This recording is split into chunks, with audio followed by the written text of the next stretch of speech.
in my contract. I won't start until the people scream. Thank you. Welcome. This is the Atheist Experience. I don't know if one of us has our earbuds, but I got a little ring.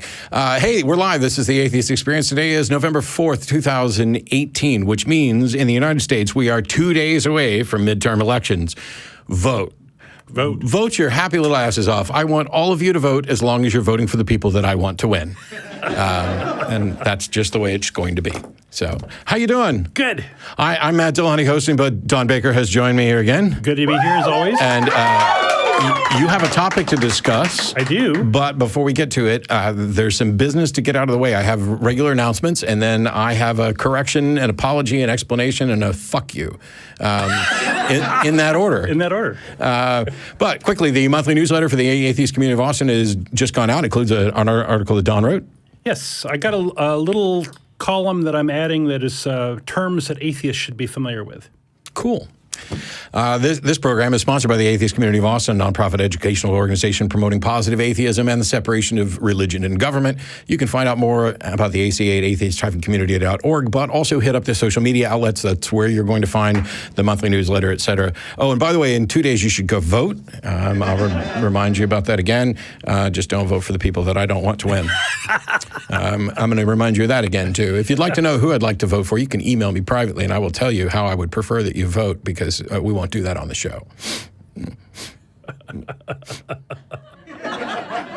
So, another special announcement today, right after the Atheist Experience, as we've done in previous weeks, we will be doing the second launch or the premiere launch, something or other, for Parenting Beyond Belief. And tonight it's going to be Clare and Dale McGowan and Kendall Hopkins will all be on the show. It's a call-in show tonight. So as soon as we're done, right around 6 o'clock or so, Dawn and I will vanish from the studio, and new people will come in for a new show about parenting, something I highly recommend. The Atheist Community of Austin is doing a great job producing more and more shows, not only Atheist Experience and let's see, what are the others? Oh, who cares? We're here for the Atheist Experience. Oh, no. Atheist Experience, Talk Heathen, Nonprofits, Godless Bitches, Parenting Beyond Belief, Secular Sexuality, Truth Wanted, Mr. Atheist, and there's 72 more, I think, right now. I can't keep track. I don't know, but it's awesome because, as I mentioned before, we've moved beyond just having the sorts of, arguments and call-in to addressing the whole person. It's, holy cow, one might say that the atheist community of Austin is becoming more humanist. Maybe so. Maybe. Putting the kind in humankind. We have a lot of articulate, intelligent folks that have something to say, and that's all good stuff. Good stuff. And excited about all those efforts. But today, I have to start with what happened on the show 2 weeks ago when I was on. And during the first caller, I made a factual mistake about the Bible. And I was a complete jackass about it, too. That never happened. The caller had meandered a bit and decided that he wanted to cite a Bible verse to back up his claim. The Bible verse doesn't back up his claim, even when you get it right. But it was, the way, the truth, and the life. And I, for some reason in my head, said, this guy's wrong about everything, so he has to be wrong about this. And so I corrected him that it wasn't the way, the truth, and the life. I said it was the way, the truth, and the light, and stressed it, and then hung up on him and told him he needed to go study his Bible. Well, as it turns out, I'm the one that needed to go study my Bible. So my apologies to him for he got that verse right, although I don't think it affected the substance of the argument at all. It's not the end of the day. By the way, it's not the first mistake I've made. It wasn't the first mistake I've made in that show. It won't be the only mistake I make. I'll probably make some today. But, try and acknowledge it. And when you've been a jackass, just say, hey, I was a jackass. Now, there was another caller a little later in the show named Sam. And there were 3 people, at least, maybe 4, who emailed to say that I just was completely mean to Sam. I disagree. I was certainly in an irritable mood, but when somebody calls in to basically tell you that you're doing it wrong, and then they agree with you when you cite things like, hey, you got it wrong on this, the Lord hardened Pharaoh's heart. And then I read her the actual passage from Exodus and she agrees. But the big point that she started in on was this notion of, why are you guys spending time on Hebrews 11:1? Because it's an oxymoron. And all I did, if you go back and watch the call, is I started by saying, please explain to me how this is an oxymoron, because I don't get that. And I was going to go from there to, even if it is an oxymoron, that doesn't change whether or not we should address it. But we never really got there, because despite pointing out that this is the single most commonly referenced verse that Christians use to talk about faith, and so therefore we have to kind of address it. It just wasn't going anywhere, and I got a little snotty. I think it was mostly deserved, perhaps not as deserved as other people did, and so I will exercise some caution then. But to the people who think that mistakes like that, to the extent that they are mistakes, are destroying the atheist movement, fuck you. Everybody's going to make mistakes. And on a live show, especially when I've got multiple callers here, things happen a little differently than they do at the debate. I just posted yesterday, went live with 2 different debates. One with John Ferrer that I did on morality a week or so ago at Texas A&M University. It all went well.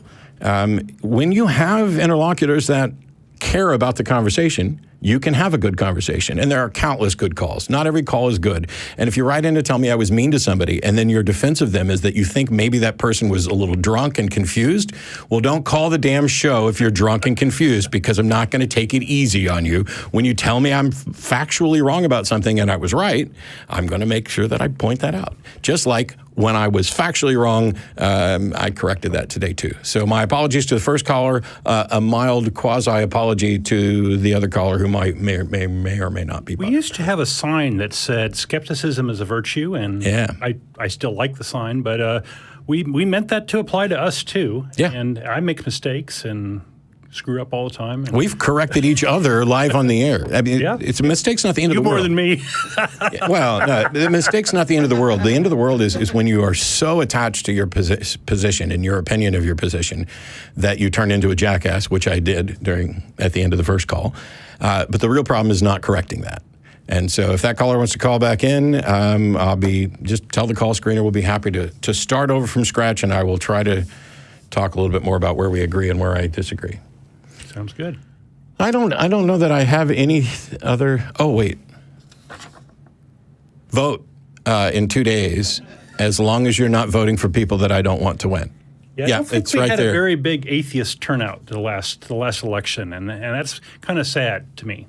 Lastly, the monthly speaker series is coming up, and you can find out more information about that on social media. I know RFRA is the guest speaker this time, so if he's making the trip down from Dallas, surely everybody in Texas, well, maybe not El Paso, but everybody on this side of Texas can make their way down to the speakers event. That is all I have, Don. Okay. I'm going to turn it over to you, where you can tell us something important. I'll try to. Today I wanted to talk about RFRA, which is the Religious Freedom Restoration Act. And there is a national one, a federal one, and there are various state ones. And the gist of the Texas one is it provides that a government agency may not substantially burden a person's free exercise of religion unless the government agency demonstrates that the application of the burden to the person is in furtherance of a compelling government interest and the least restrictive means of furthering that interest. And so... Boy, that's worded in such a way that there could be loads and loads of arguments about what that means. I think so. I personally think that these are terrible laws, really, really bad. And unfortunately, they were bipartisan.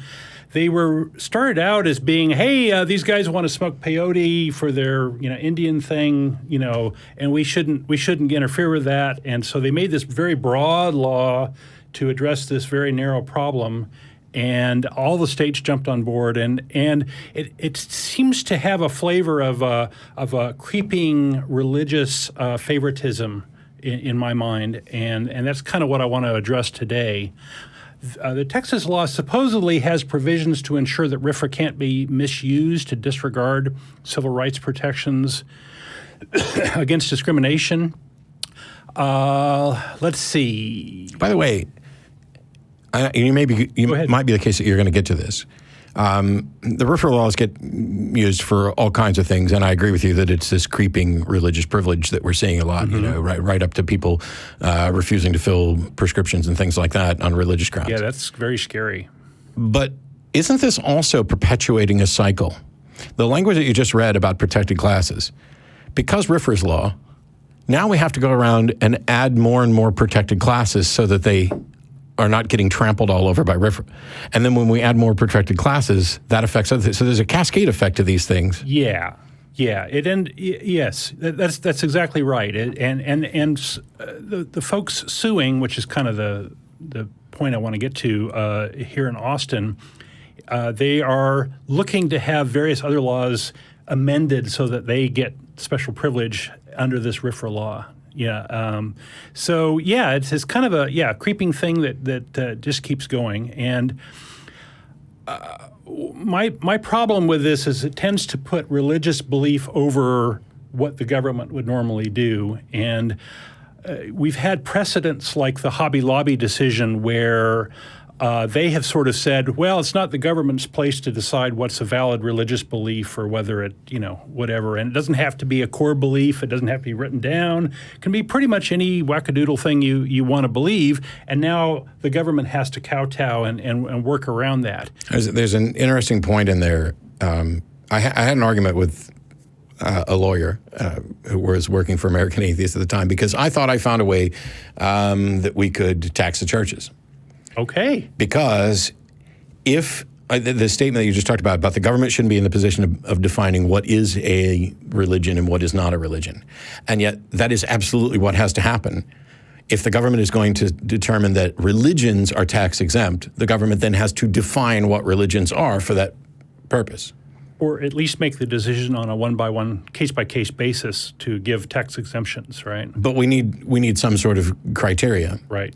And what that does is that means that now, if you have a thing that you think is a religion that you think should get a tax exempt status, you now have to essentially petition the government and prove that you're a religion. When we wanted property tax exemptions for the ACA or something different, there were other organizations, other religious organizations in Austin who had fought for that before. I remember the Buddhist temple had to basically prove that they should qualify as a religion. Right. And part of the problem with that is that there are a lot of Buddhists who say that it's not a religion, it's a philosophy. Well, a lot of atheists that are very uncomfortable with that idea too. Yeah. And so that means that the government has to be in this position of defining religion. And now there's an unavoidable entanglement between religion and government. Oh, yes. Oh, absolutely. And I think there's a more insidious part of it that really shows up here with the RFRA is that you have to be relatively well off to be able to hire lawyers and work the legal system in order to get this benefit. And that folks that are kind of fledgling or new or have fringe beliefs, they don't have those resources. And so it tends to emphasize the folks that can, suck the money out of the pews and use it for whatever they want. And so that's another problem too. It's kind of subtle.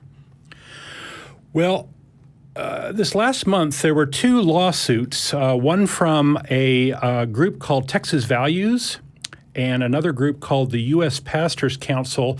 Both of them are really Texas groups that are nonprofit evangelical groups, and they're suing under RFRA to actively discriminate against gays and transgender people, specifically saying the Civil Rights Act doesn't apply to people who have religious beliefs. And in particular, they're going after an Austin City Council ordinance that protects lesbian, gay, bi, trans, queer folks from employment discrimination. And the claims that these folks are making are really sort of saying, well, if you're a Christian business, whatever that means, you don't have to hire these folks and you need to have a special exemption from that. It's not just, the churches wanting an exemption for themselves. They're sort of trying to cast a wider net. And that's one of the creeping aspects of this. And these are the same two groups that, along with Lieutenant Governor Dan Patrick and Greg Abbott in the last legislative session, were pushing for the bathroom bills to make sure that people had the right parts or the right birth certificate in public bathrooms, and it was just a silly thing, and I think that it's going to come back, unfortunately. So let me give you a couple quotes from these lawsuits, just so you get a flavor of what they look like. Neither of these two exemptions accommodates employers that operate in accordance with the sincerely held religious beliefs that homosexual and transgender behavior is immoral. nor does either of these two exemptions accommodate employers who, for reasons of sincere religious belief, refuse to hire practicing homosexual or transgendered people, refuse to extend spousal benefits to same-sex partners or spouses of employees, or refuse to open their sex-specific restrooms to members of the opposite biological sex. So that's one quote. The City of Austin's anti-discrimination laws violate the Texas Religious Freedom Restoration Act by refusing to exempt individuals and corporate entities from that object to homosexual behavior and transgender behavior for sincere religious reasons. Here's a good one. Because these member churches rely on the Bible rather than modern-day cultural fads for religious and moral guidance, they will not hire practicing homosexuals or transgendered people as clergy. So this was the Pastors' Council lawsuit. They also don't want to have. They also want to make sure that women don't have a role over any authority over a man in their organizations, and so on. It kind of creeps and creeps. So they want to substantially expand religious rights by having every new statute carve it out, having specific exemptions for their beliefs. And it seems that Christianity at its core is about power and grabbing more of it, and you'd have to look long and hard to find all basis for these bathroom things in the Bible. You know, it's not like Jesus spent all of his time worrying about bathrooms and which ones they were using. And a lot of this really pisses me off in the sense that so much of this is giving deference to religion, and the religious belief is pretty much any wackadoodle thing that anybody ever thought of. So clearly atheists should get in the act. And I'm here today to assert that atheists have religious beliefs too. And yeah, they happen to be more sensible in many cases, not all cases, but in many cases than those of the theists. And I wanted to say what some of my religious beliefs are, and that I may be filing something under the RFRA just to Perfect. Poke an eye or two. Tell us. Okay. My sincere religious belief is that religions are mostly con games that deserve no respect or public consideration. There should not be a tax exemption just for believing in unjustified nonsense. Worshipping an invisible mass murder is a proven pathway to evil. These are my beliefs. Churches that engage in harm to others should be financially penalized and not coddled. Churches should be subject to all the same laws as any other organization. For example, if you are running a child molestation crime ring, you should be shut down under the RICO laws. Religious daycare organizations should be subject to the same laws that protect the children in secular daycare, so that those other children get the same protection. Amen. Preach. While nonprofit status may be appropriate for some churches who are doing good works, they should file 990 forms like all other nonprofits. Hallelujah. Okay. The word God should be removed from money, anthems, mottos, public monuments, and government in general. And this is, deference to religion. Finally, while I'm against slavery, I strongly believe that taking Christian demagogues as slaves is entirely appropriate. And here's why. Seems like the natural use of a demagogue. It serves as an object lesson for those that want to restore Iron Age beliefs and use them as weapons. So if you want to live by that Bible, that's fine. As a slave, their money can be turned into valid secular purposes. So I'm going to get their money too as my slaves. Their bodies can be parted out to save innocent lives. Later, they can have their sex changed so that they will forever be persecuted as they have done to others. And when they return back to their communities, if so, if sold to the next atheist, they can clean toilets or whatever good might come out of the rest of their existence.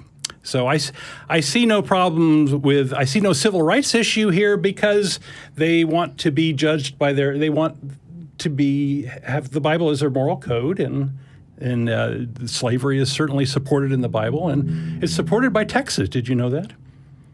Because we have a monument sitting on the Capitol grounds. Yes. It supports manservants and maidservants.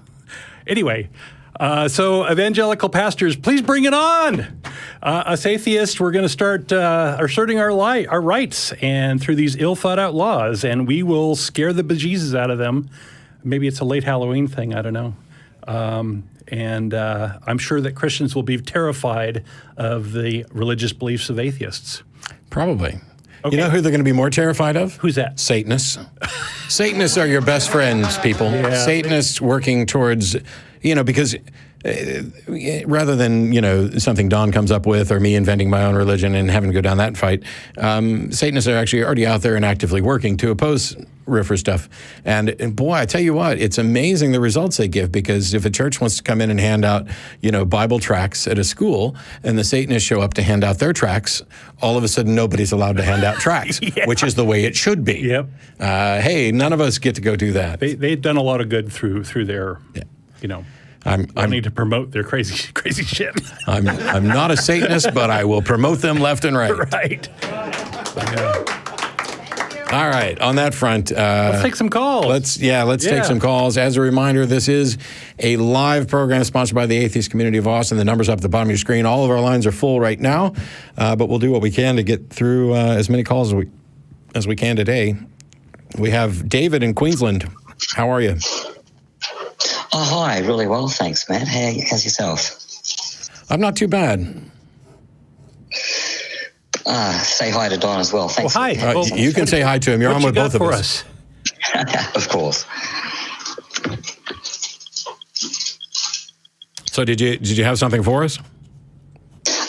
Yes. Well, I've rung in because I'm a benevolent, or if you like, a controversy theist, and I just thought that might have been of interest to you. So you believe in a God that's benevolent?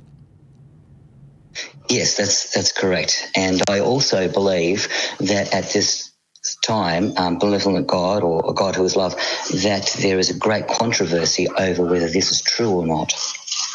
Well, I'll agree with you that there's a controversy, because I don't see any evidence for any God, benevolent or otherwise. Right. What would lead you to think that not only does God exist, but he's benevolent? And how benevolent? Well, I think that you really shouldn't be able to put a limit on benevolence. Like if you, I think you should be able to put a lower limit on benevolence. If your idea of benevolence is to allow people to enslave others and to sit around and do nothing while people are molested and suffering, I don't know that you can consider yourself benevolent in any respect at all. But well, I'm reminded immediately of the problem of evil, right? Yeah. Where does evil come from if you've got a presumably all-powerful God that knows everything and is benevolent? Yeah, this is why I'm asking how benevolent. It's not like, I would agree there's no upper limit on benevolence. Yes, and I like the question about the problem of evil. And I think that benevolence has to be something that is willing to be shared with everyone. Everyone has the opportunity of being benevolent or loving. And if I understand correctly, love cannot occur unless you have the freedom to do so. I mean, you should be able to free to love. I don't think that that's true. So what do you think would be necessary for love to occur? A brain. Right. So love is just the outworking of intellect only, or just emotions? Well, if you're going to divide it between intellect and emotions, it's both of them. But, I don't choose who I fall in love with. And so the notion of freedom I don't see any grounds for that at all. But setting aside, this is one of the things that frustrates me, is that you call in to say that you believe in a benevolent God, and then we end up talking about love. I'm looking for what reason one would have to think that there is, in fact, a benevolent God. Well, I believe that we can go down maybe the same track that Sir Isaac Newton used for believing in the Bible, and that would be prophecy. Okay, so now we're not talking about a benevolent God at all, but now you want to talk about a biblical God? Well, I believe that the biblical God is a benevolent God. So Okay, well, I don't. Yeah. Not only do I not think he exists, I don't think the character as represented is fairly considered to be benevolent in any sense. And also what Isaac Newton has to say about it is irrelevant. It might be a starting point for discussion, but it's not. So the thing is, if I become convinced of something, I want it to be for good reasons, for arguments supported by evidence, not for appealing to, let me name a smart person who was monumentally wrong on many things, including alchemy, and we'll go down that route. I don't care what Isaac Newton says. I don't care what Albert Einstein says. What I care about is what is the argument and what is the evidence that supports the argument. And now, if you believe there's a benevolent God, you must have a reason. And if your reason is nothing other than you have special notions about love and you heard something from Isaac Newton, you're never going to make any headway here. Okay, fair enough. Well, I believe that because of the prophecies found in both Daniel and Revelation and how they have been coming true, I believe supports the idea that God exists, who knows the future. And I don't. And the problem with prophecy is that in order for a prophecy to be impactful at all, it needs to be specific and answerable by a clear, not interpreted set of circumstances. So you can't go to Daniel or Revelation, both of which sound like the ravings of madmen, and say, this says this, and I'm going to interpret it this way, and look, it seems to have come to pass. Because there's a number of problems. If I order a medium or a steak and I get a medium or a steak, the waiter's not fulfilling prophecy. If there are people actively working to bring around a state of Israel, then any prophecies about a state of Israel have nothing to do with, seeing the future. But at the end of the day, let's imagine that in Daniel there was a clear prophecy. X will happen. And it was clearly answered by a specific circumstance, that there's no ambiguity, no interpretation. Now you have a prediction and a prediction that has actually come to pass. We don't have that, but if we had that, what conclusion could we reach about the person who wrote that prediction down?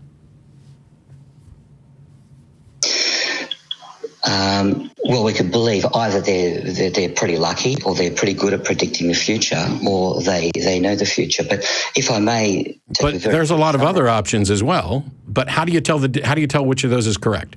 Did they actually have you see, you can't even get to a point where you could demonstrate that they had foreknowledge of the future. But I'll go a step further. Let's say that you've done all the work to show that the author of Daniel actually had foreknowledge of the future. He didn't get lucky, but he knew what was going to happen, and it came to pass. How did he know? Well, I mean, that is a difficult question. But you are convinced that you have answered it. You are convinced that not only is there a prediction that has come true, but evidently it should meet the standards by which we would consider it valid, and that the reason this guy knew what was going to happen in the future is because of God. Now, that is a chain of inferences. And there's a video I'm working on right now, which I've cleverly titled Compound Inference, that demonstrates the problem with putting one inference on top of another. I've gone ahead and I've granted way more than any reasonable person should in order to demonstrate that even if you had, I stand on stage and I make predictions about the future and read people's mind as part of my act. I am incredibly accurate. I can make amazing, detailed predictions about what an audience is going to do and show that I have done it. Now, the question then becomes, how did I do it? Was there a God that told me? Was there something else that told me? Did I have access to some knowledge base? Do I have a time machine? You can't narrow down, was it trickery? You can't narrow down which one of those is the answer. But when we look at these things, the likelihood that I used trickery seems to be far more likely than many of the other explanations. And if you think that I'm actually getting message from a God, that's something you'd have to demonstrate, not just assume or infer. Yes, point taken. And I think it would have to be up to each person to decide. Well, that's garbage. Based of course, on that. Of course, every person gets to decide. Every person gets to decide for themselves. But the issue is, who's right? The fact that everybody gets to decide, I mean, there are people who decided that white people are better than black people. There are people who have decided that the earth is flat. Does that mean that they're remotely right? Does it mean that we should consider their opinions equal to those? Does it mean that we have no way of evaluating what is true? Well, may I pass just one small prophecy by you and see what you think? Sure. Well, in Daniel, and some people think that it's written at various different times, but let's just say that it was written, around about the time of Christ. Let's not even put it before the time of Christ. And wait, so you're saying the book of Daniel was written around the time of Christ? I'm saying that I'm not demanding that everyone believe it was written before. So I don't think that you would believe that Daniel was written at about 500 or 600 BC. I don't think I'd have too massive a problem with that rough time. It doesn't need to be dated anywhere near, 300 or 30 CE. I mean, it's, go ahead. Right. Okay. So in the book of Daniel, we have a dream in Daniel chapter 2 where we have this statue. And by having a look at it, the statue, there's a head of gold. And the head of gold represents Babylon. And if we follow through the kingdoms that come after, we see that there's Babylon, followed by Medo-Persia, followed by Greece, followed by the Roman Empire. And if we allow that was written at about 500 or so BC, then that's a fairly accurate prediction of the kingdoms that would follow each other on planet Earth. Bullshit.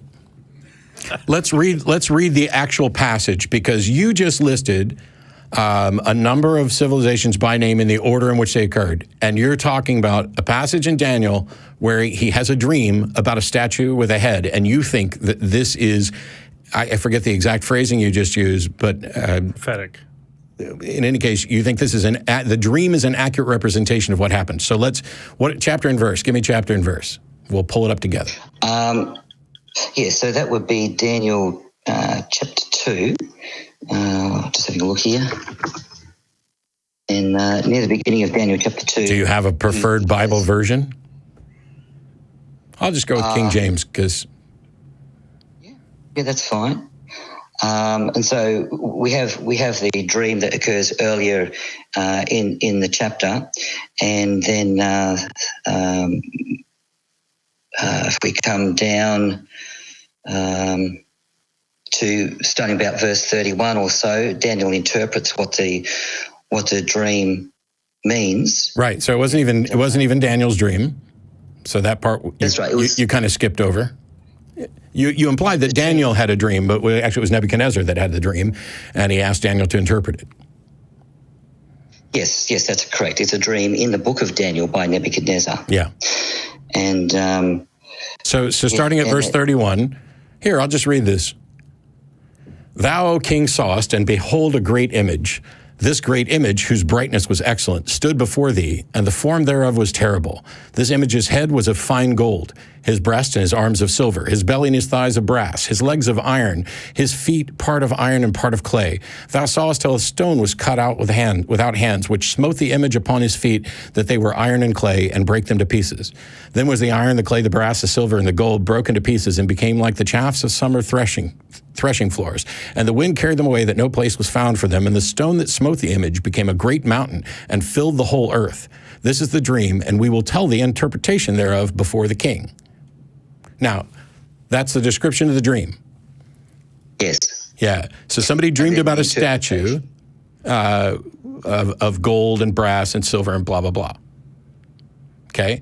Now, the interpretation is, for the God of heaven hath given thee a kingdom, power, and strength, and glory. And wheresoever the children of men dwell, the beasts of the field and the fowls and the heaven hath he given unto thine hand, and hath made thee ruler over them all. Thou art this head of gold. So he's saying Nebuchadnezzar is this head of gold.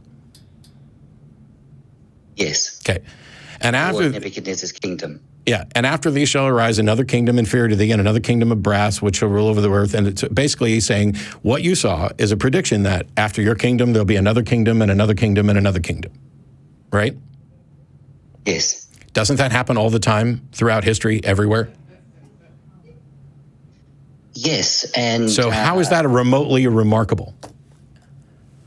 Well, Well, if we have a look down through these kingdoms, we see that we have the kingdom of Medo-Persia, then the kingdom of Greece, and then the kingdom after that will be Rome. And it's interesting how the legs were of iron, and Rome is kind of that iron kingdom that came forth from Nebuchadnezzar. Okay, I find this to be absolutely indicative of people finding exactly what they're looking for. This is not any sort of prediction that I would consider to be specific or impressive. It's obviously prone to interpretation, since we have Daniel interpreting the dream of a king to begin with. And none of these things are named. So you're basically, you have this limited set of information, and now you're going to try to find a way to piece it together with what we know happened afterwards. That's not a prophecy fulfilled. That is someone looking at the world and going, wow, I can make this fit. And it's completely unsurprising when you consider that, as you and I both agreed, this is the sort of thing that happens. Now, but here's the worst part of it. You're God. Let's say you're God. And you want to set up something to convince David in 2018 that you are real and benevolent. So what you do is you have a king have a really weird dream, and you send your guy down to interpret that dream in a way that is wholly unremarkable and will not be even subject to proof or confirmation for centuries.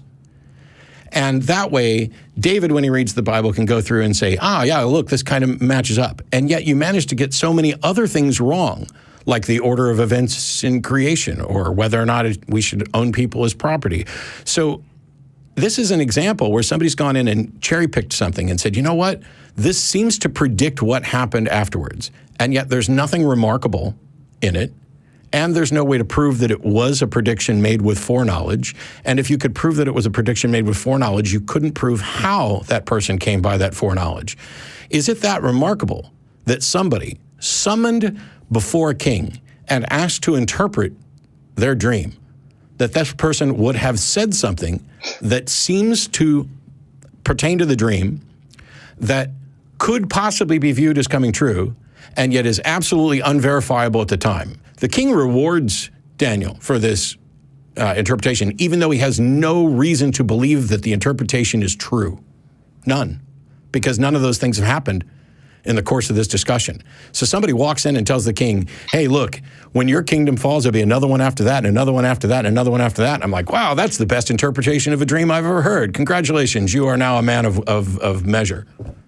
And God is doing all of this so that you'll have a justification to think that there's a benevolent God? Well, there's also another dream in Daniel chapter 7. Now, this one here gives very little detail, and it really isn't enough to believe anything. Why would you go to a less compelling argument after the first one? All right. Well, because the dream in Daniel chapter 7 is actually very, very specific. If we take Daniel chapter 7 and 8, they're incredibly specific. Does it have dates? Yes, it has a time period that is met precisely to the year. Well, we'll humor you, it looks like. Okay. Well, in Daniel chapter 7, we have this idea of kingdoms, one coming after another, also repeated, except this time, instead of being represented as metals in a statue, it's represented by different beasts. And so there's a lion with wings, there's a bear, there's a cheetah, and then there's a terrifying beast. And those four beasts line the up others with weren't. four metals. Well, they do sound a bit that way. They line up with the four metals in the statue. And once again, we come through Babylon, Medo-Persia, Greece, and Rome. Now, this kind of understanding is, if you go to the city of Nuremberg, there's a public building there, and there's two entrances to the public building. If you look at the two entrances above the public building, you'll actually see the rulers of these four kingdoms and those four beasts there. So this is a very, very common understanding that people have shared for many, many centuries. Does that have any bearing on whether or not it's true? No, but... No, then there's no reason to raise it, right? Because if there's something that has no bearing on whether or not something's true, raising it in a discussion about truth is essentially poisoning the well. It's an attempt to ring in credibility that's not deserved. I wasn't meaning to do that. I was just trying to show this is not just my personal understanding. That's all. Sure, I understand that. I wasn't trying to get any authority on that. Yeah. Yeah, all right. I don't want to get any authority from that, though. So when you get to the fourth beast, you would think, oh, kingdom, kingdom, kingdom, kingdom, maybe another kingdom. But instead, the fourth beast has 10 horns on it, which says are the next. So that fourth beast is then supplanted by 10 kings or 10 kingdoms.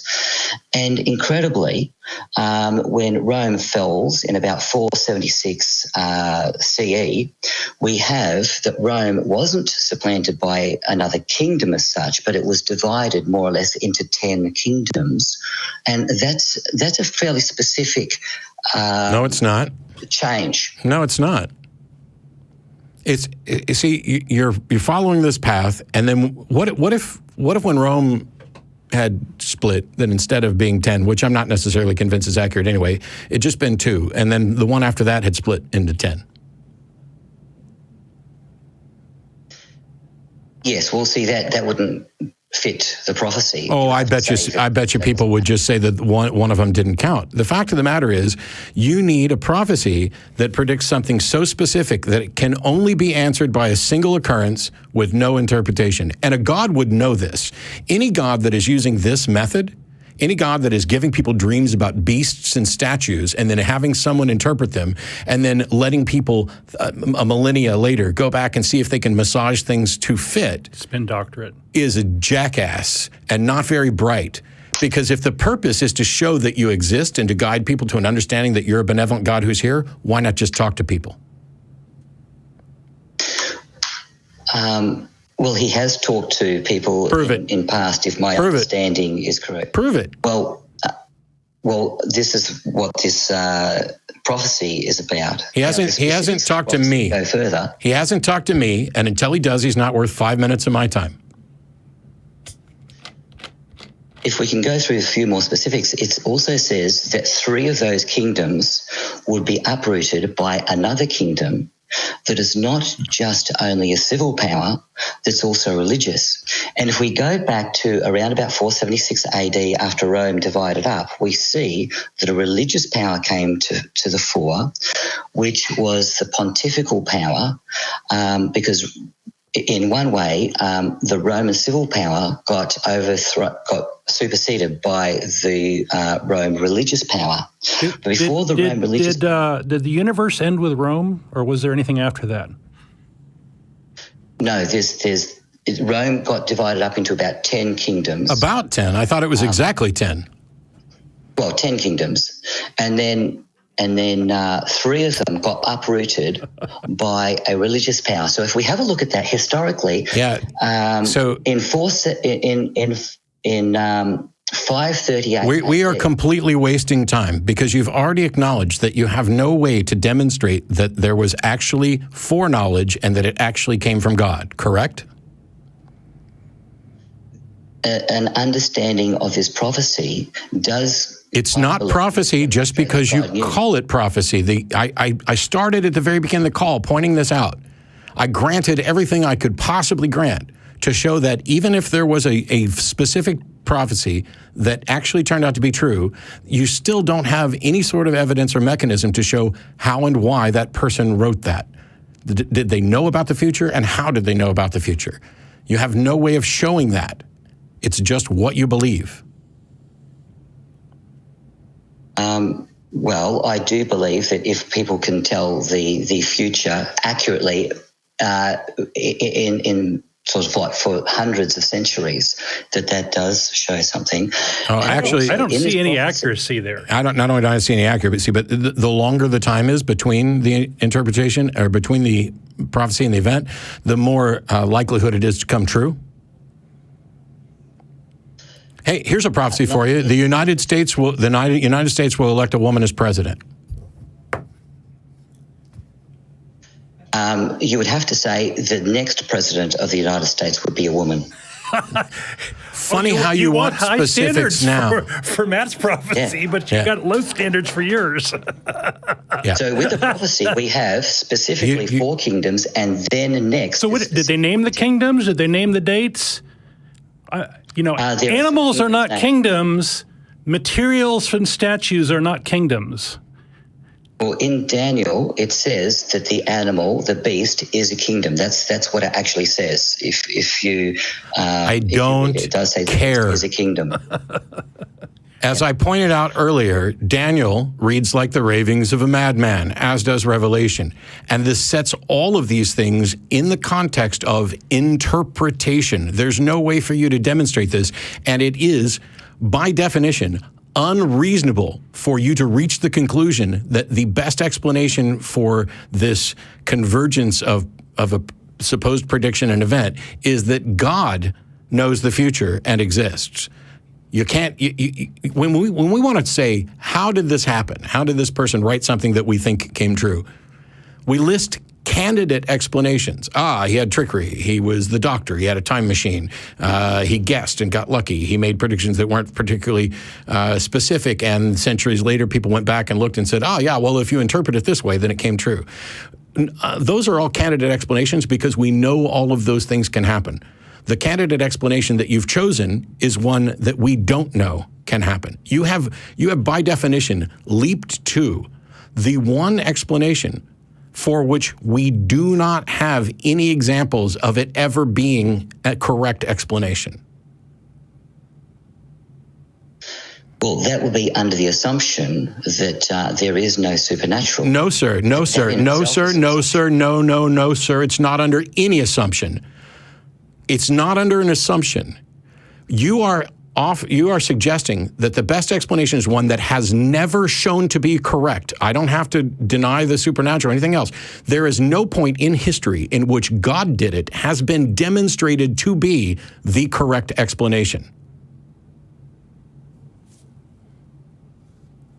Well, that's where you and I would disagree. That's where you're wrong. And that's fair enough. It's fair enough. We disagree. We disagree. Before we go on, yeah, isn't there some sort of Bible prophecy about the kingdom of Abraham and his line going forever? No, his descendants will become as numerous as the stars. Oh, not forever. Not forever. Okay. There are way more stars. There's still way more stars. But we're not done yet. Yeah, I think you hung up on somebody that didn't call back. That was actually it's an accident. But my call screener app evidently is not refreshing. So we'll try that again. Yeah, the prophecy stuff gets tiresome pretty quick. Well, it's here's the thing, and this is what I tried to demonstrate. If you were God, this is one of the chapters in the book deals with prophecy, the If I Were God book. What is my goal? Hey, I want to give people information so that they can have a reasonable foundation to believe in me. And my method for doing this is to give somebody a dream and then ask somebody else to interpret that dream in such a way that if we kind of squint one eye and lean a little to the left, we can look back 700 years later and see that, that kind of lines up. That's actually pretty good. And there is no reasonable way at the end of that trail of thought to reach the conclusion that, you know what, the best explanation is that God did this. Well, and there's nothing remarkable in this dream, right? It's if he came down and explained quantum mechanics to us in a way that worked out, that'd be pretty impressive, right? Yeah. We still wouldn't be sure it was a God, but it'd be a hell of a lot more impressive than this stuff. It's frustrating because David, this is not about IQ. This is not about intelligence or smarts or anything else. This is about having a sound epistemology. This is about the tools of skepticism and critical thinking, because it's very easy. Incredibly easy, especially if you're raised in a church, to say, look, here's what it says in Daniel, and here's something that matches it. Yeah. Holy cow, only God could have known.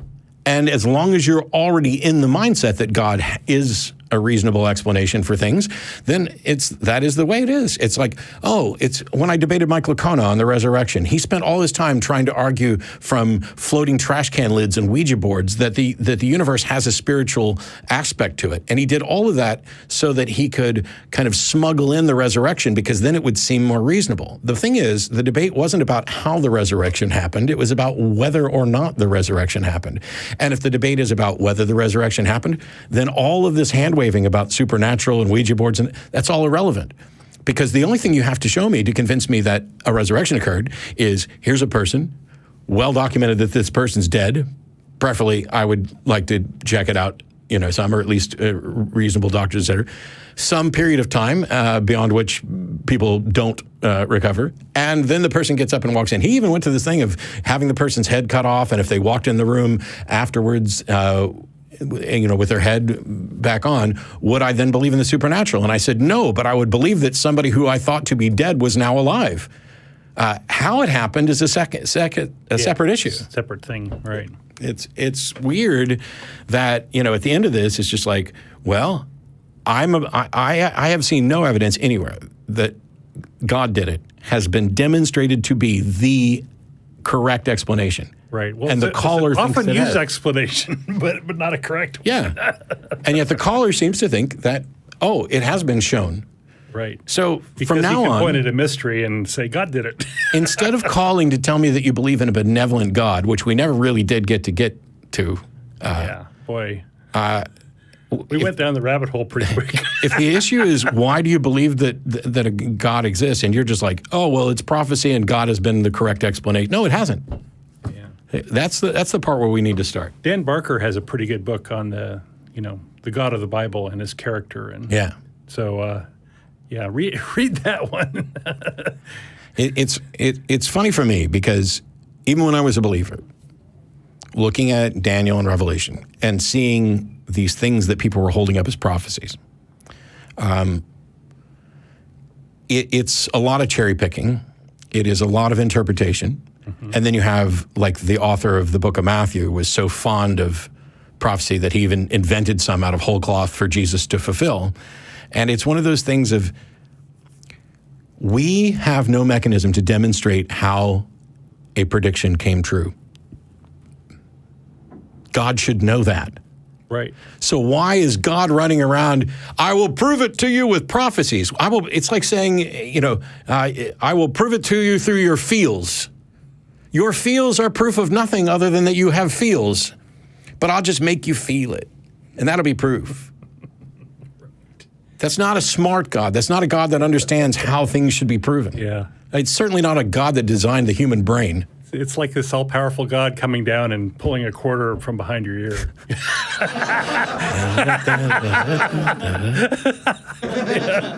All right, enough really bad magic. We have, is it Juone in Topeka?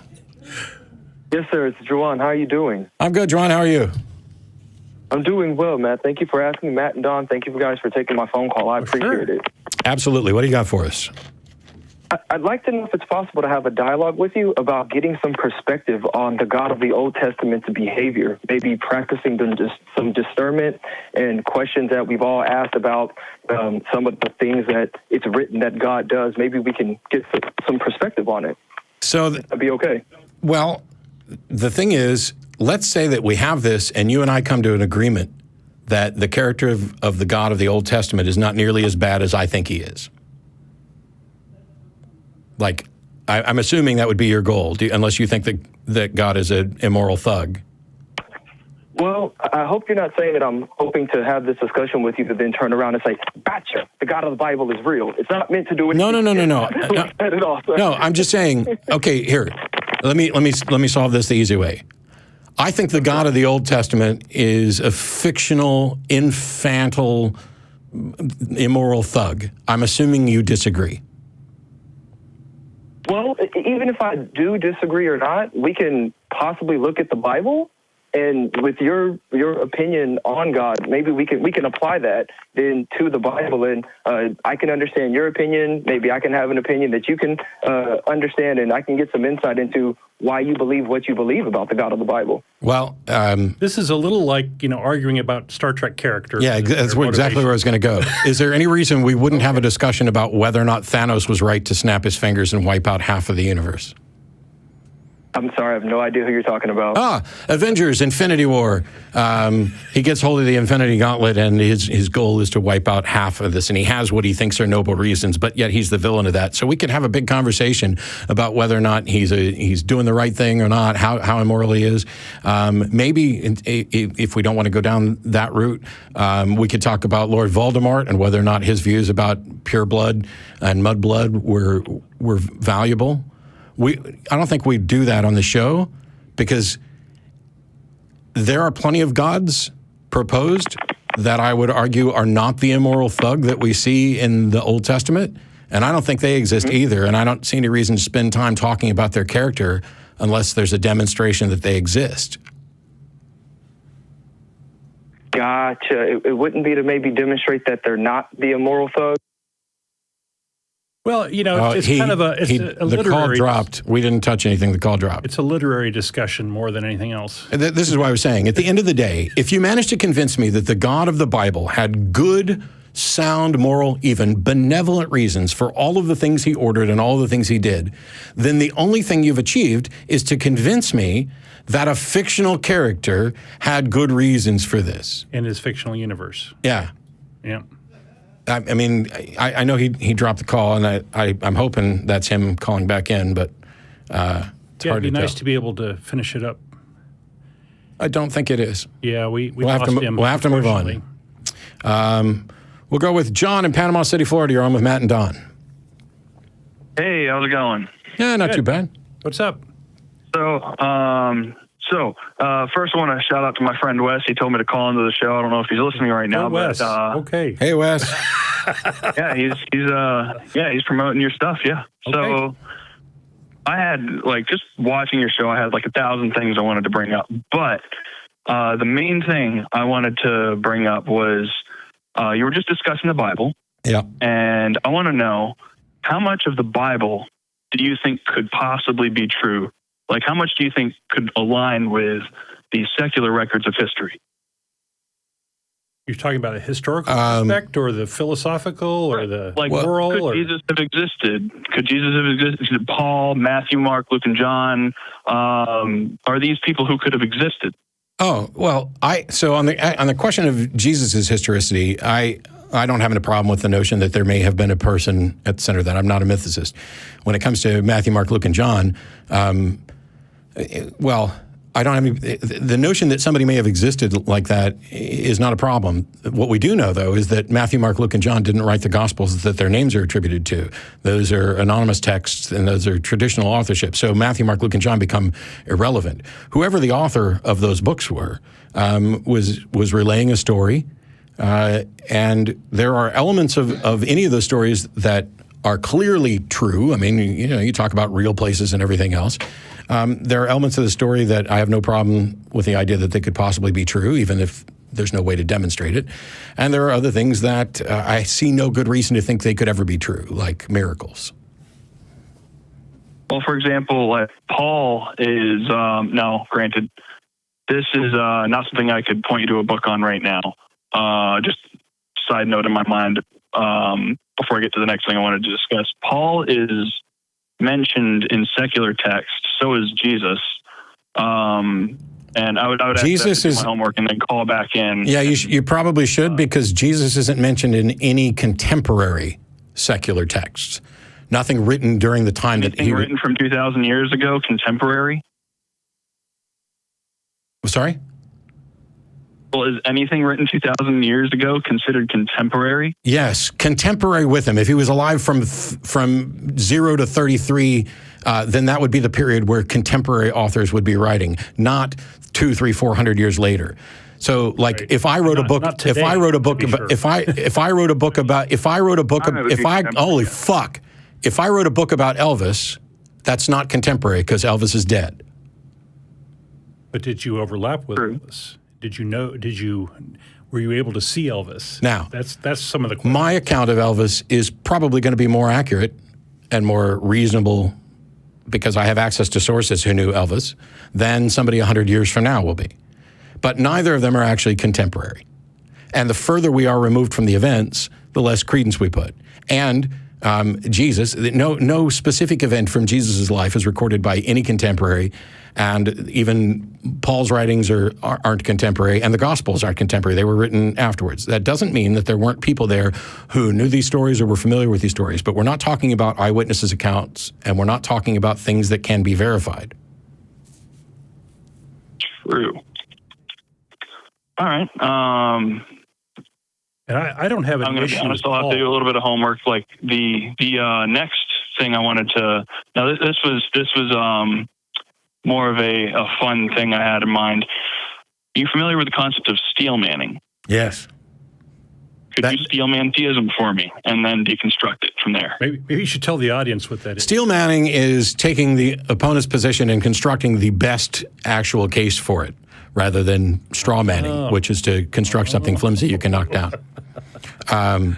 You want us to turn our intellect towards Satan. Yeah. Having done this many times and having been on the opposite side for, more than 20 some odd years, the problem is that I don't know of any way to, if I were to steel man theism. Yeah, not necessarily Christianity, but the belief that there is a God. I can't do it without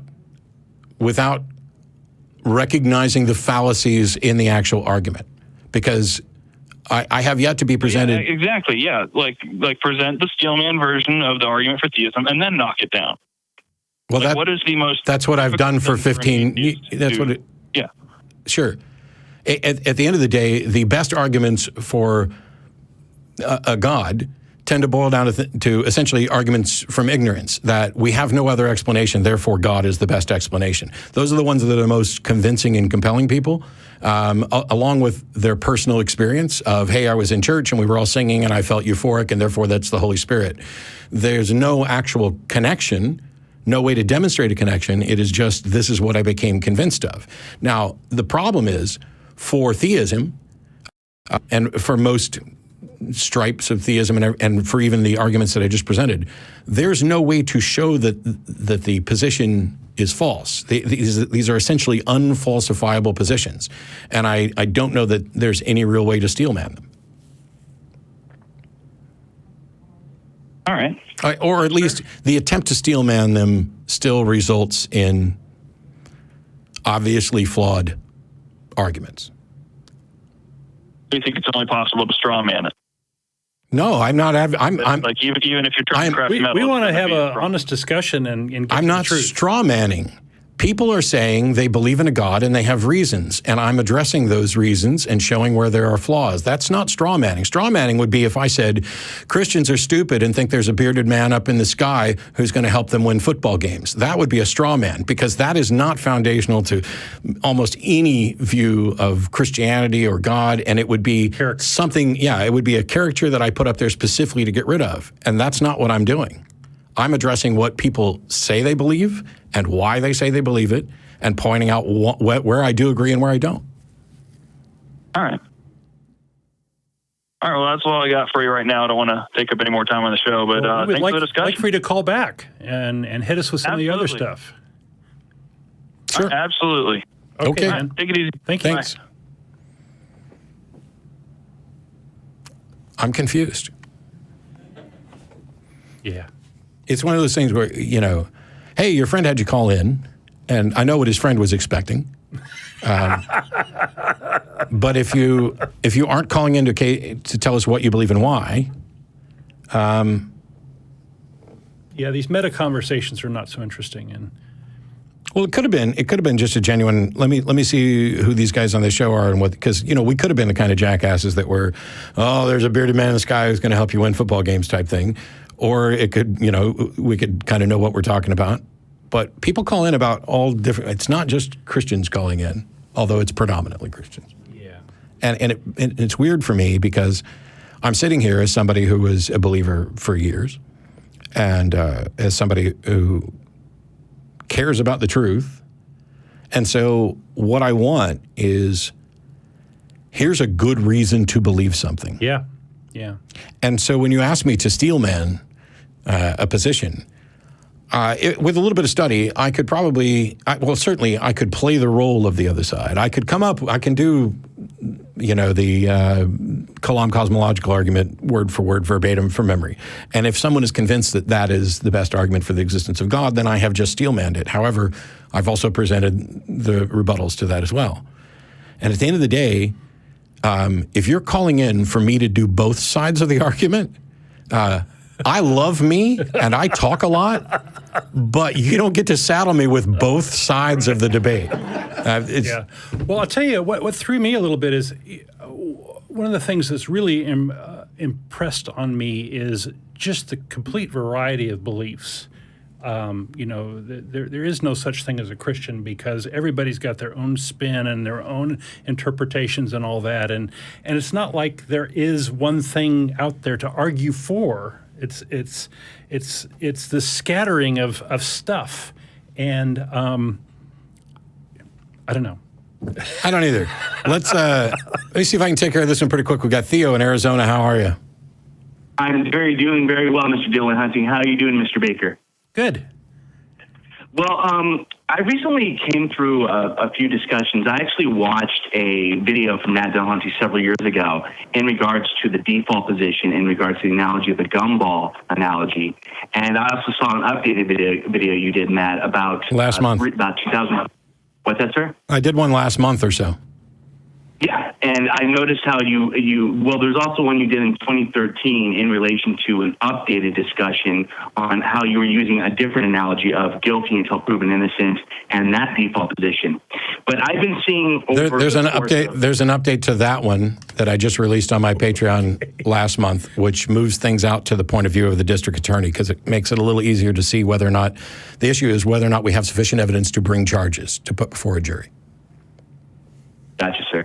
Well, there has been a number of theistic individuals I would quantify on YouTube, for example, that have made a different analogy in regards to the unwritten rule of baseball of the tie goes to the runner. And one of the main arguments I've been hearing some of these theists make is that if you have a default position, it's a form of cowardice because you choose not to pick one side or the other. And one of the issues then I'm a coward. Then I'm a coward, but I'm not going to fucking be wrong. Absolutely.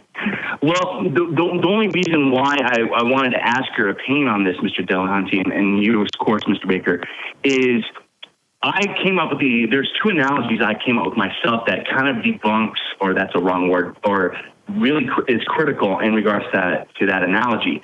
And the first one that comes to my mind is we have police officers that are trained all the time in regards to how to react in regards to a dangerous situation in reference to using their weapons as a last resort in regards to that, and that's a default position.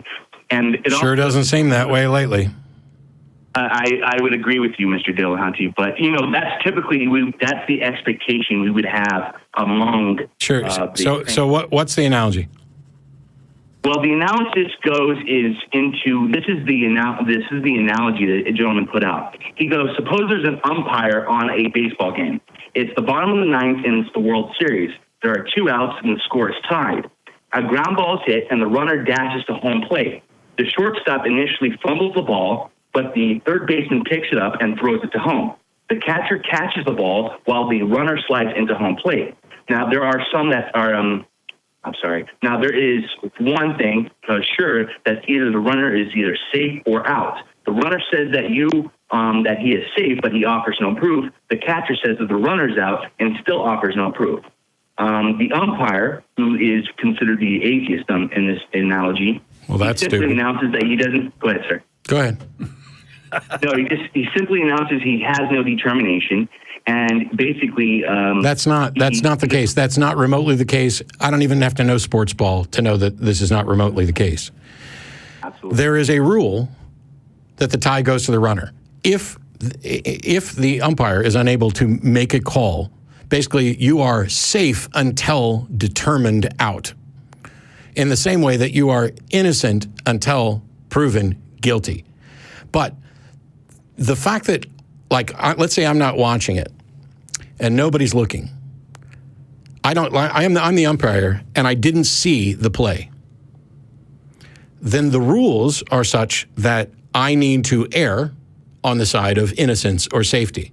That does not mean that I'm convinced that the runner was actually safe. It means I'm acknowledging that the default position is that a tie goes to the runner. Maybe I blinked. Maybe I'm not sure. But in that case, as the umpire, because I'm in a game, I am forced to make a ruling. When it comes to the issue of whether or not there's a God, I am never forced to make up my mind. I have, in fact, tentatively made up my mind. Not only am I not convinced that there's a God, I'm convinced that there isn't a God for most normative definitions and anything that'd be useful.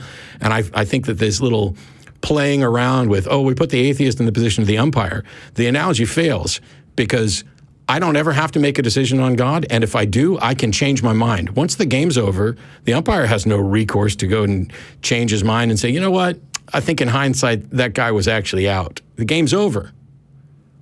I don't have to make up my mind. It's colorful and dramatic, though. Yeah. Well, see, one of the things that came to my mind in regards to my own analogy, other than the police officer, is if they're making that discussion and talking point in relation to a default position, couldn't that same supposition be applied to God as well? Because maybe I'm wrong here, but if you look at God, supposedly has this grand plan for everyone. He has a default position, which is his grand plan. So if his determination is having a default position as a form of cowardice, wouldn't that also be regarded toward God as well? No. So this whole thing about, I don't know why this is so hard to explain the default position. The default position is not a default between two positions. It is a default position with respect to one position. The one proposition, some God exists, the default position is to not accept that until such time as there's sufficient evidence. And here's another proposition, no God exists. The default position is to not accept that until such time as the evidence warrants it. Going to the baseball, the runner is out. The default position is to not accept that until such time as the runner has been shown to be out. Oh, the runner is safe. Well, in baseball, the rules specifically say that the runner is safe until proven. It's a judgment call, and it is based on evidence. And so people are claiming that God is guilty of existing, and I'm sitting on a jury, and I can find God not guilty of existing without actually believing that God doesn't exist. In the same way that I can find somebody not guilty of murder and not think that they're completely innocent of this.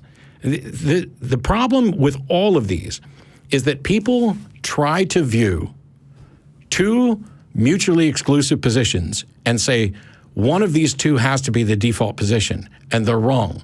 The default position is to reject both of those until such time as they're warranted, or you can still do the rules of baseball, have the tie goes to the runner thing, or I actually have to make a decision, like Don's going to flip a coin and he wants me to call it heads or tails. And I could sit here and say, well, I don't know which one it's going to be. I don't know can I watch it first? Because that's what a skeptic would do. But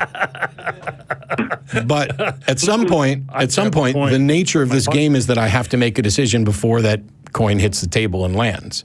And even in that scenario, I can just refuse to play. If I may ask Mr. Dillahunty your opinion on this, and again, I could be wrong here, but if someone had that position, wouldn't that also be had what position? Black and white have the position that there's only two choices? They're wrong. Wouldn't that be? They are absolutely demonstrably, moronically fucking wrong. It's really easy to demonstrate that I don't have to be convinced of either position.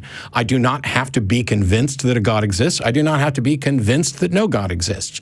I can be in a position where I am not convinced of either of those.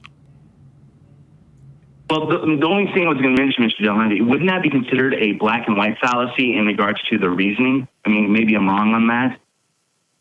Or a false dichotomy, like they view it as only one of two choices. I mean, isn't that considered a logical fallacy as well? Well, yeah, sure. That if they say there's only two positions when there's three, they're wrong. Absolutely. I greatly appreciate your feedback on this, Mr.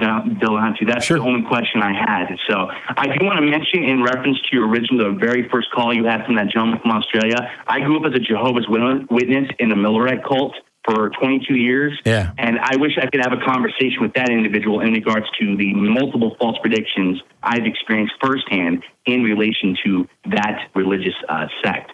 So, well, we do have a blog, and there will be a posting for this show not too long after, and maybe the two of you can both meet up there and hash it out. Definitely, sir. Well, it's been a pleasure talking to you, Mr. Dillahunty, Mr. Baker, and thank you so much for your feedback, sir. Thank you. Have a good day. You guys have a great evening. I feel old. Yeah, I was just going to say. Mr. Baker, when you showed up here today, I wasn't sure that you would actually be able to do today's show. All right. Are you wearing your Depends? A little slow, yeah. Need to get some suspenders or something. And we have Jane in Columbus. Thanks for waiting. Hi, how are you guys tonight? Just fine. How are you? I don't even know how to answer that. It was nice to have a female voice for once on this show. Okay. What was that? Hope you guys are having a blessed day out there so far. So far. Not as far as I can tell. What you got for us? Okay, well, first of all, the screening questions were very interesting, so thank you for that. I have no idea what questions people are asked when they're screened. Okay. But so I just want to state I am a pantheist, which means I just, as you would say, a default, that I just generally believe that a higher power exists. Have you got any reason for that, or is that just like a feeling? That's just me personally. Well, yeah, I know it's you personally. I was just wondering if there was a reason, or if you just kind of felt that way. I've always been spiritual for, my whole life. I didn't grow up in a religious household. I wasn't indoctrinated. I kind of came into it by my own merit, and I have multiple belief systems. So I don't hold a position in, okay, well, Jesus was the founder or this person was the founder. I just believe that there have been many messengers and teachers. But one thing I've been having a problem with is it seems like modern Christianity, and no offense, because I see the Bible as more of an inspirational thing. Aside from the hateful texts in there, like about slavery. If we dump all the garbage and just keep some, nice things about a few turds. Hey, turn the other cheek. That's really inspirational. Okay. Yeah. I mean, the morality and all that. The morality is abhorrent. The morality of the Bible is vile and disgusting and repugnant. Okay. I respect your viewpoints. I like listening to these things. I like Richard Carey debates. I like Christopher Hitchens. I can respect all their debates, and I love hearing these things, even though I have my own position and personal opinions on these things. Well, I think if you respected somebody's position, you'd share it. I think what you mean is that you respect my right to have a view that differs from yours. Right. Yeah. Yes. Okay. I respect that right, too. But I don't respect the positions of the people who are disagreeing. But go ahead. But my thing is people, devout, especially the evangelical culture, they are so convinced that Jesus is God. But when you read through the Bible, it only states in maybe one or two places that he may imply that. How many do you need? Nowhere else does he imply it. I and the Father are one. What more do you need? The guy was killed for putting himself co-equal with God, according to the book. But my thing is that's more of a parable. That could be like... It's not a parable. I and my Father are one. Well, the divinity of Jesus is a relatively late thing, right? To look on me is to look on the Father. If you see me, you've seen the Father. Whatever. The thing is, you're faulting someone for sincerely accepting what their holy book says. And yet I would argue that your reasons for what you believe are less sturdy than the people you're objecting to. Why is it, they can't just see him, because the Bible was written after the time of Jesus. Yeah. And why, The Bible's kind of a Rorschach test. People bring to it what they want. But there's more to it than that. There is a history of orthodoxy and doctrine. And if you are raised in that and you think you have a biblical foundation, here's the thing. And I don't mean this to be insulting to you, Jane. My thing is, I can stand up to Bible-believing Christians and point out that they have no good evidential foundation to believe what they believe.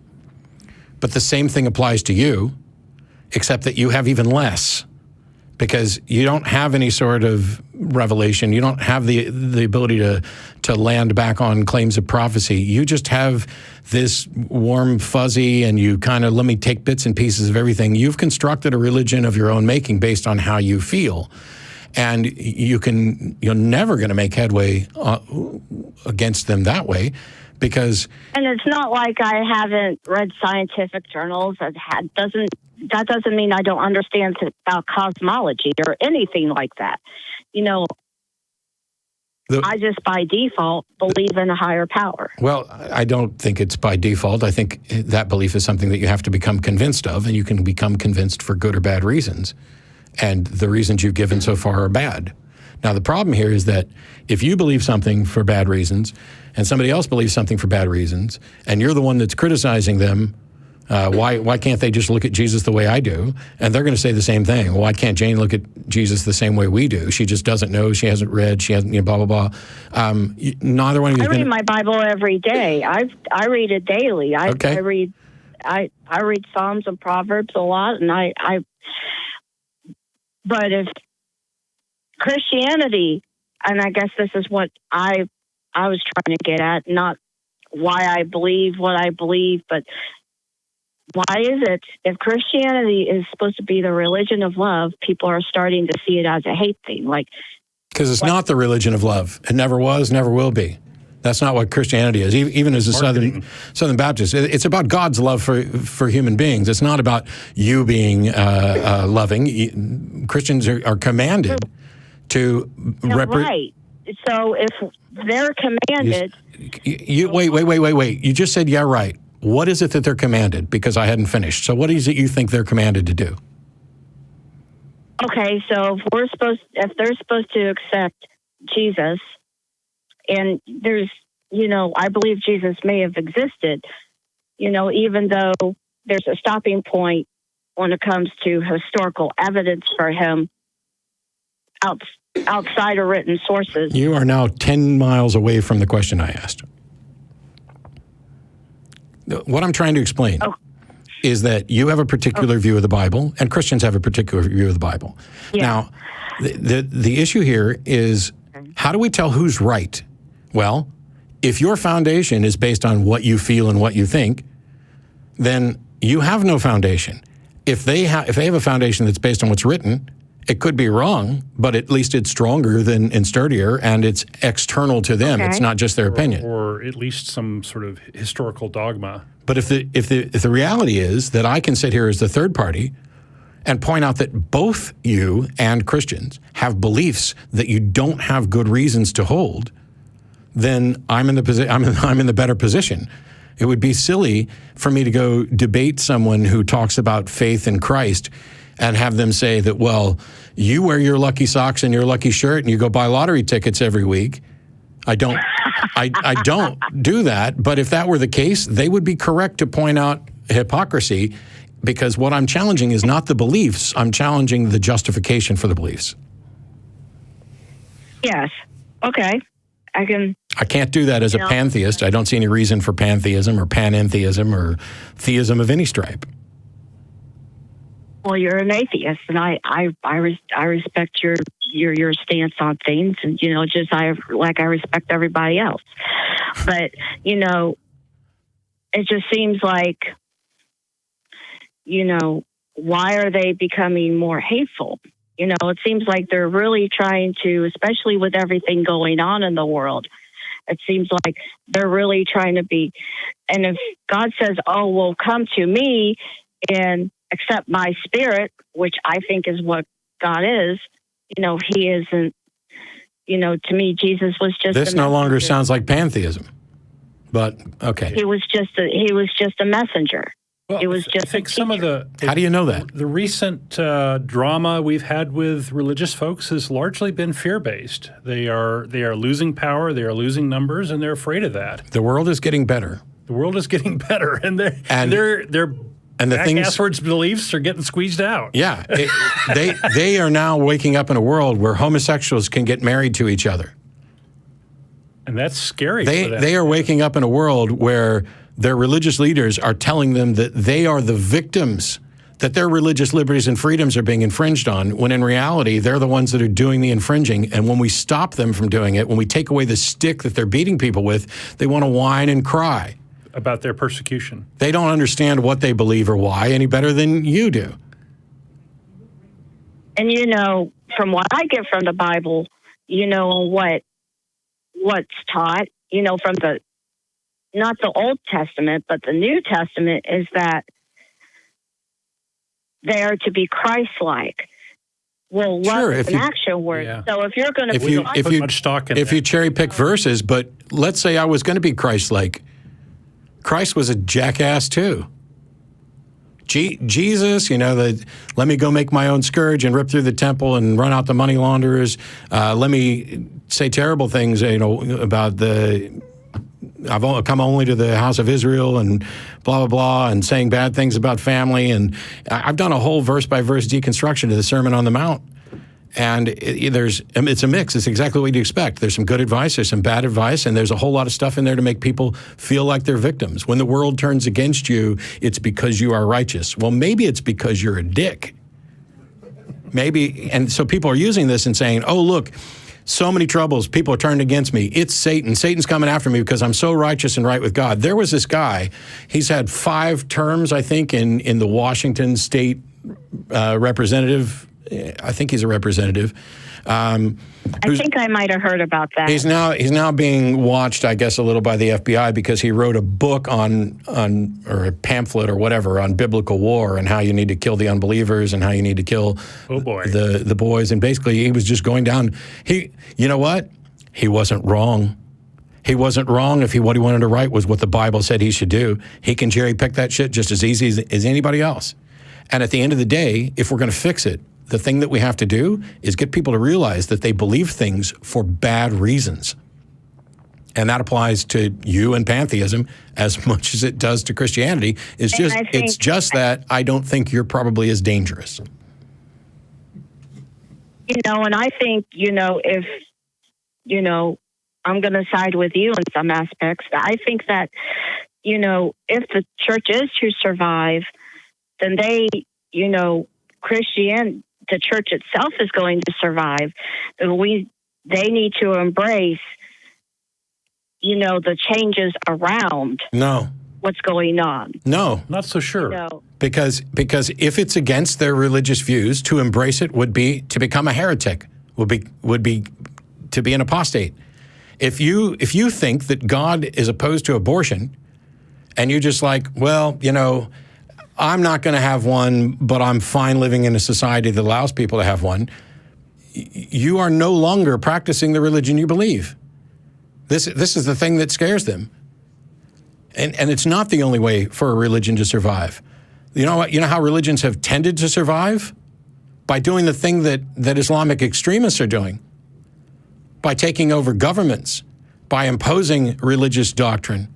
By doing it, in some cases, by absolute force, but now we're a little more civilized, so we're just going to legislate your civil rights away because for whatever reason, despite the fact that Matt feels like he wakes up in bizarro world every day, they have the majority. people who think that the earth is 6,000 to 10,000 years old, or perhaps flat, or people who believe in sacrificing animals on burnt altars, even though we don't have to do it anymore, but once upon a time it was a good idea because God likes it, and people who think that you're born bad and that you inherit sin from other people, and that what we can do is have Jesus give up a mildly bad weekend and fix everything for everybody. The people who think like this are a problem, but they're not the enemy. The ideas are the enemy.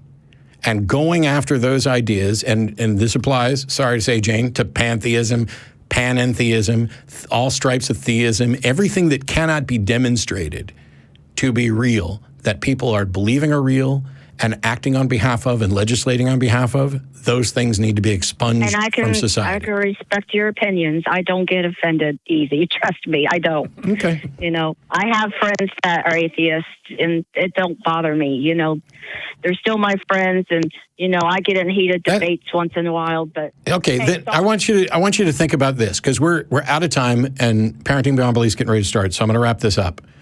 Take the sentence you just said and start substituting other things in for atheists. I have friends that are black and it doesn't bother me.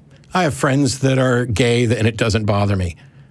Think about how that sounds, because there's a hidden implication in there that there's something wrong with it, but you're personally going to be okay with it. And that's garbage. I'm not okay with it, not remotely okay with it. I'm fine. I have friends that are gay and black and atheist and Christian, blah, blah, blah, and they're still my friends and everything else. But I wouldn't ever do this sort of, well, I respect your opinion. I mean, it's kind of like the bless your heart crap that we hear in the South. Oh, bless your heart, which really means, God, you're an idiot, but I love you anyway.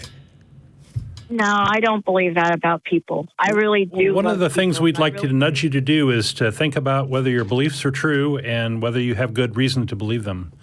And whether you care whether your beliefs are true, because evidently some people don't. And if you don't care, okay, fine. I think everybody can and does care when you finally get down to it. But if you care about whether or not your beliefs, you know, I'm not one of them where I'll just say, hey, I don't agree with you, but I still care about you. I'll say that. I don't have to, you know, I'll say, hey, I don't exactly agree with what you say, you know, or, you know, but I still, and I'll say, hey, you know what? I'm not an atheist, but I respect your stance. I have a boss that's an atheist, and I told him that. And he told me why he's an atheist. So I can... Well, I don't respect your stance. I don't respect your position. Not one bit. You're a nice person. But I respect the person, and I respect your right to hold that position. But I don't remotely respect your position. It may be a subtle little difference in language, but yes, it's true. I can respect and care about a person without agreeing with them, and I can absolutely despise their position. I have family members who have positions that I don't know if I could despise those positions more. And I will never tell them, I respect your position. What I will say is, I respect your right to hold a different view from mine, but your position is repugnant.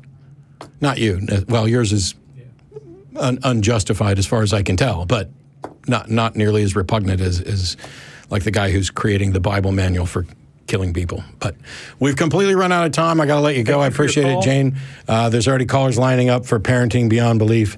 Dawn, did you have last words for today? No, thank you to our crew. They're awesome.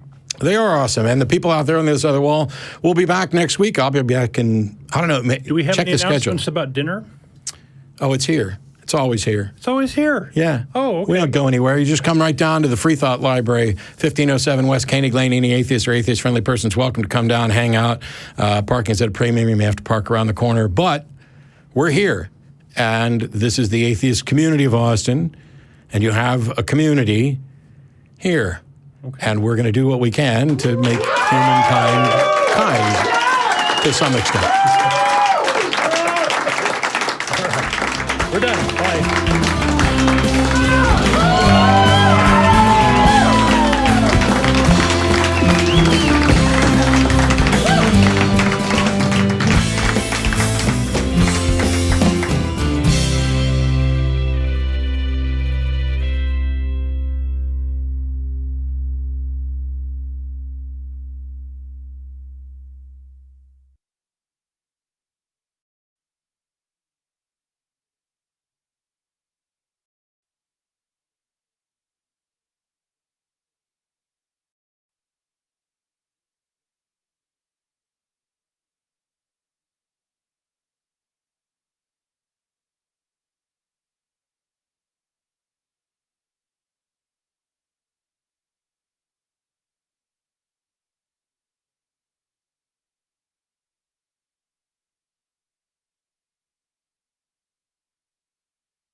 Hello, everyone. Parenting Beyond Belief will begin in a few minutes. We're going to change hosts, and they'll be muted until the show begins. We also will be running a few equipment tests. Stay tuned, and thanks for watching. Damn, I was going to do another go.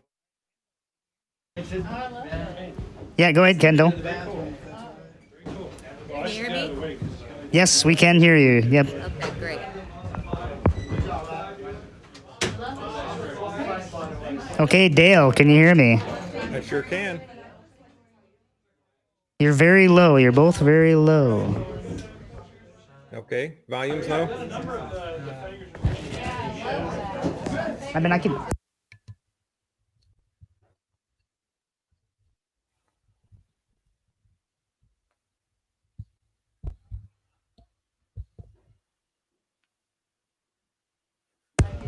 Okay, yeah, you're both good. Thanks.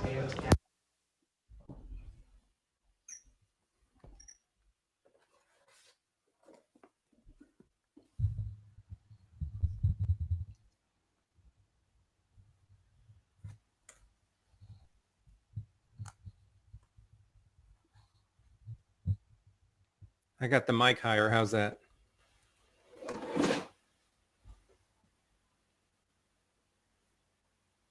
I can hear you great for what it's worth. All right.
Good evening and welcome to Parenting Beyond Belief. The launch.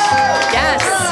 Ooh, we have a big crowd out there, Dale and Kendall. Okay, so let me go to reading my book, the Noah's Ark book here. Welcome to Parenting Beyond Belief, which is a production of the Atheist Community of Austin, an educational nonprofit dedicated to the separation of government and religion and the promotion of positive atheist culture. Today's hosts are Miss Dr. Dale McGowan, who has authored and edited many great books, including The Gold Standard for Secular Parenting, Parenting Beyond Belief, and he wrote Raising Freethinkers, and several other books, all which are good to look at and read.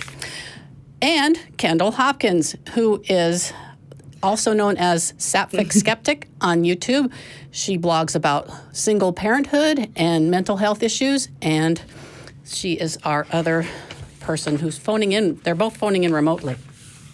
And then there's Clare Wuellner on the board of the ACA, that's me, and president of the board of Foundation Beyond Belief. And I also host Godless, can't say that word on this show.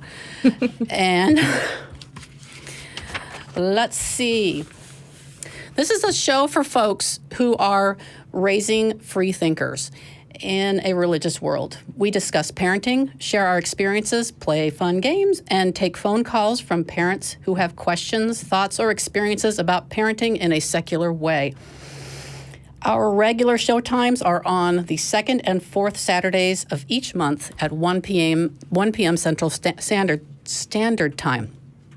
So if you're able to go over on YouTube and watch us there, please subscribe to the show and also like the show for us.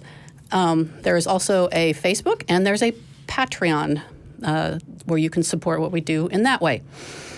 If you're listening to us on Spreaker, please click that little orange subscribe button.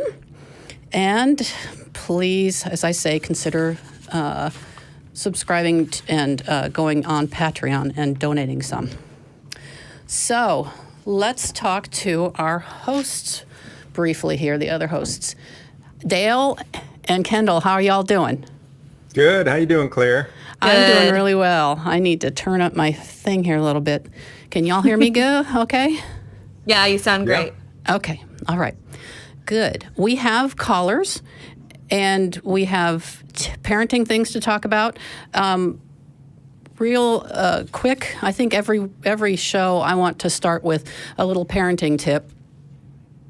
And for me, there are good places to look that are my good go-to places, and one of them is Dale McGowan's book, and the other is my friend Katie Malinsky's website.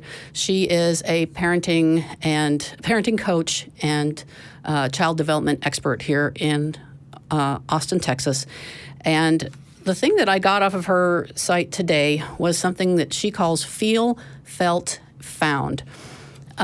Last show, we talked about what to do when children get dysregulated. They go into that arc of the tantrum.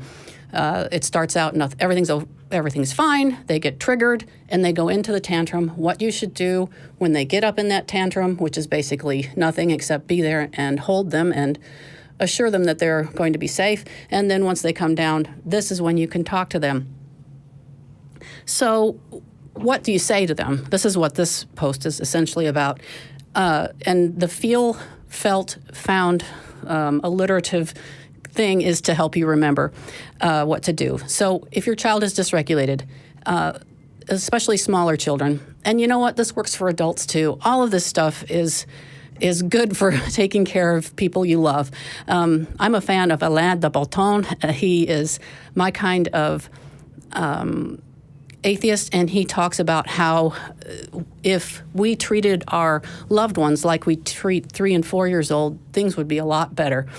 Everybody can be 3 or 4 years old, and it's helpful to be able to talk to them like you would a child at times in those hard times. So the child is still dysregulated, and the first thing to do is empathize. Look at what they're upset about. We've all seen the child who's upset about something And the adult who looks at it and doesn't see why they're upset, thinks it's not a problem, and says, oh, that's not worth being upset in some way. Wrong. If the child is upset, there's good reason to be upset. What upsets you is going to be different from what upsets a 1-year-old, 2-year-old, 3-year-old. You have to put your brain back in that time. Whatever it is, it's upsetting them, and you need to empathize with that. So the first thing to do is say, I feel like you're really upset. So that's the feel part. And then you can help them feel a little less alone in that by saying, I've felt that way too once when blah, blah, blah, or something to that effect. And then after they've regulated really well, you can ask them, and I really like putting it this way, and this is the way I did with my kids, and I think they really did appreciate it, is to say, I have found that if I do a particular thing, it helps me when that happens. Are you interested in hearing what that thing is? Ask their permission. Don't just lecture them. That's not what a lot of kids want. My kids happened to want to know what I would do. I know some kids who wouldn't want that. Respect what they want. So I have found in the past that when I get upset about that sort of thing, if I just take 10 minutes or whatever it is. So feel, felt, found. Give it a try. You can never be too empathetic with a kid. There's a lot to be said for paying attention to what they're feeling. Dale and Kendall, anything you want to add to that little piece of advice? I think you covered it great. I don't have anything else to add. Yeah. You're, among us, you are the one who's going to be using that the most, I sense. Oh, yeah. Yeah, I have a 3-year-old, so I think my kid is the youngest of all of the hosts. I think you're right. Yeah. So that'll get used a lot. Let's go to a phone call, and then we can do our game that we were going to do. There are, let's see, Samuel and Cassidy. They are about to be foster parents and want some second opinions about raising a child secularly. So, Samuel and Cassidy, are you there? Yeah. I can't hear very well. Can you hear me a little bit better? Yeah, I hear you a little bit better. It's pretty soft, though. You're on with Claire, Dale, and Kendall. Hi. All right. So we just had some questions about raising a foster kid in a secular household. Mm-hmm. So me personally, I'm a little bit worried that if we don't expose our child to different ideologies or ways of thinking, we're both atheists. But I'm worried, coming from a strong Christian household and community, that if we don't expose our kid to different belief systems and kind of walk them through the arguments for and against religion, then they would be subject to their peers and classmates and teachers. I'm worried that one day we'll have our kid come home and have a question about afraid that he's going to hell because of something that one of his friends told him or something like that. And my Cassie, she has a little bit different opinion on that. Okay. Cassidy, let's hear you. Hi. I just feel like we're trying to foster kids in the about 4 to 8-year-old age range, and I just feel like a child that young, we can't really ask them at all to try to decide what they believe, that it's just wrong to even expose them to any of that. So I feel like we don't need to kind of, inform them of all of that stuff, because I just feel like that would be overwhelming to a child, that we should just kind of teach them, this is what science says, this is what we know is real, and all of the other stuff you can, think about and decide what you believe later when you're a grown up, that kind of thing. Right. So we just wanted to see what y'all's thoughts were on actually exposing the kid to other religions or not. That's a super great question. And first off, kudos to you for fostering and adopting. Agreed. And from here, I think I'm going to hand it over to Dale to start out answering.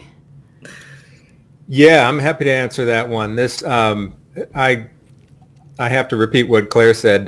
Congratulations for doing that. That's fantastic. I actually appreciate it. I think some of what you both said, I completely agree with in terms of the approach. I do think that they are too young to decide what they believe at that age.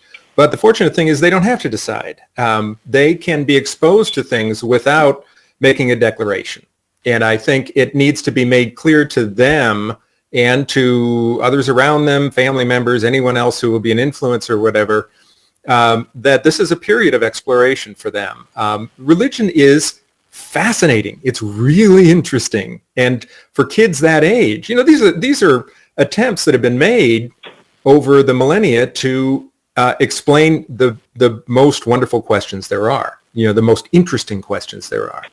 And there are some things that we still don't know, and there are some things that we have answered with science, but the questions are all worth asking. So exposing kids from a very early age to the range of ideas out there, the range of ways that people have answered these questions, I think is something not to be missed.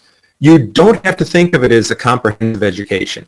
You don't have to. You don't have to teach them the 5 pillars of Islam, or they don't have to memorize the Bhagavad Gita. This is a matter of coming across an idea or coming across an expression and simply noticing it, commenting on it. They don't have to. It doesn't have to go any further than that. So, with my one story I remember is that. My youngest, when she was about 4 years old, started to be interested in religious ideas and all that we would come across in books and so on. And she was going to a Lutheran preschool. This was a really good program in our area, and it was a very low-key kind of a thing, not dogmatic. And she started doing things like we were out driving and we passed a mosque with a gold dome. And she said, "Oh, look at the pretty building." And there's an opportunity to say something in one sentence, to say, "Oh, that's a kind of a church called a mosque." And that's it. You don't even have to go beyond it for that. And then a month later, I remember we saw a woman with on the street of St. Paul, Minnesota, near where we were living. And she said, "Oh, look at the lady," or whatever. And I said, "Oh, you know what? She is probably Muslim. That's a kind of religion. Do you remember the church we saw with the gold dome? She's somebody who might go to a church like that." And that's it. That's the kind of exposure to the ideas that you can do. It doesn't have to be long lectures. It doesn't have to be in-depth. It doesn't have to be comprehensive. But what happens is you do that 1,000 or 2,000 or 3,000 times with all these little things that are noticed in the environment. And that child is going to end up being much more religiously literate than most adults. And then when they are old enough to start making their own choices, they have this fantastic network of exposures that they've had in a no-pressure situation, in a situation where they weren't asked to declare anything, which they certainly shouldn't be asked when they're young. That's the way I think you should do exposure to religious ideas. It's all around us. You just have to notice it and comment on it. That all sounds really helpful, and we're both kind of nodding our head in agreement over here. But so, what would you say in a situation like if the kid comes home from school and he says, "Hey, so and so invited me to go to his church this weekend," and I personally would I've always thought that I would rather expose my child. Like I don't want them sitting in Sunday school where like an adult can manipulate them, because I heard some pretty, like, looking back on it now in my Sunday school class, it was pretty like brutal stuff as far as like hell and punishment and everything goes.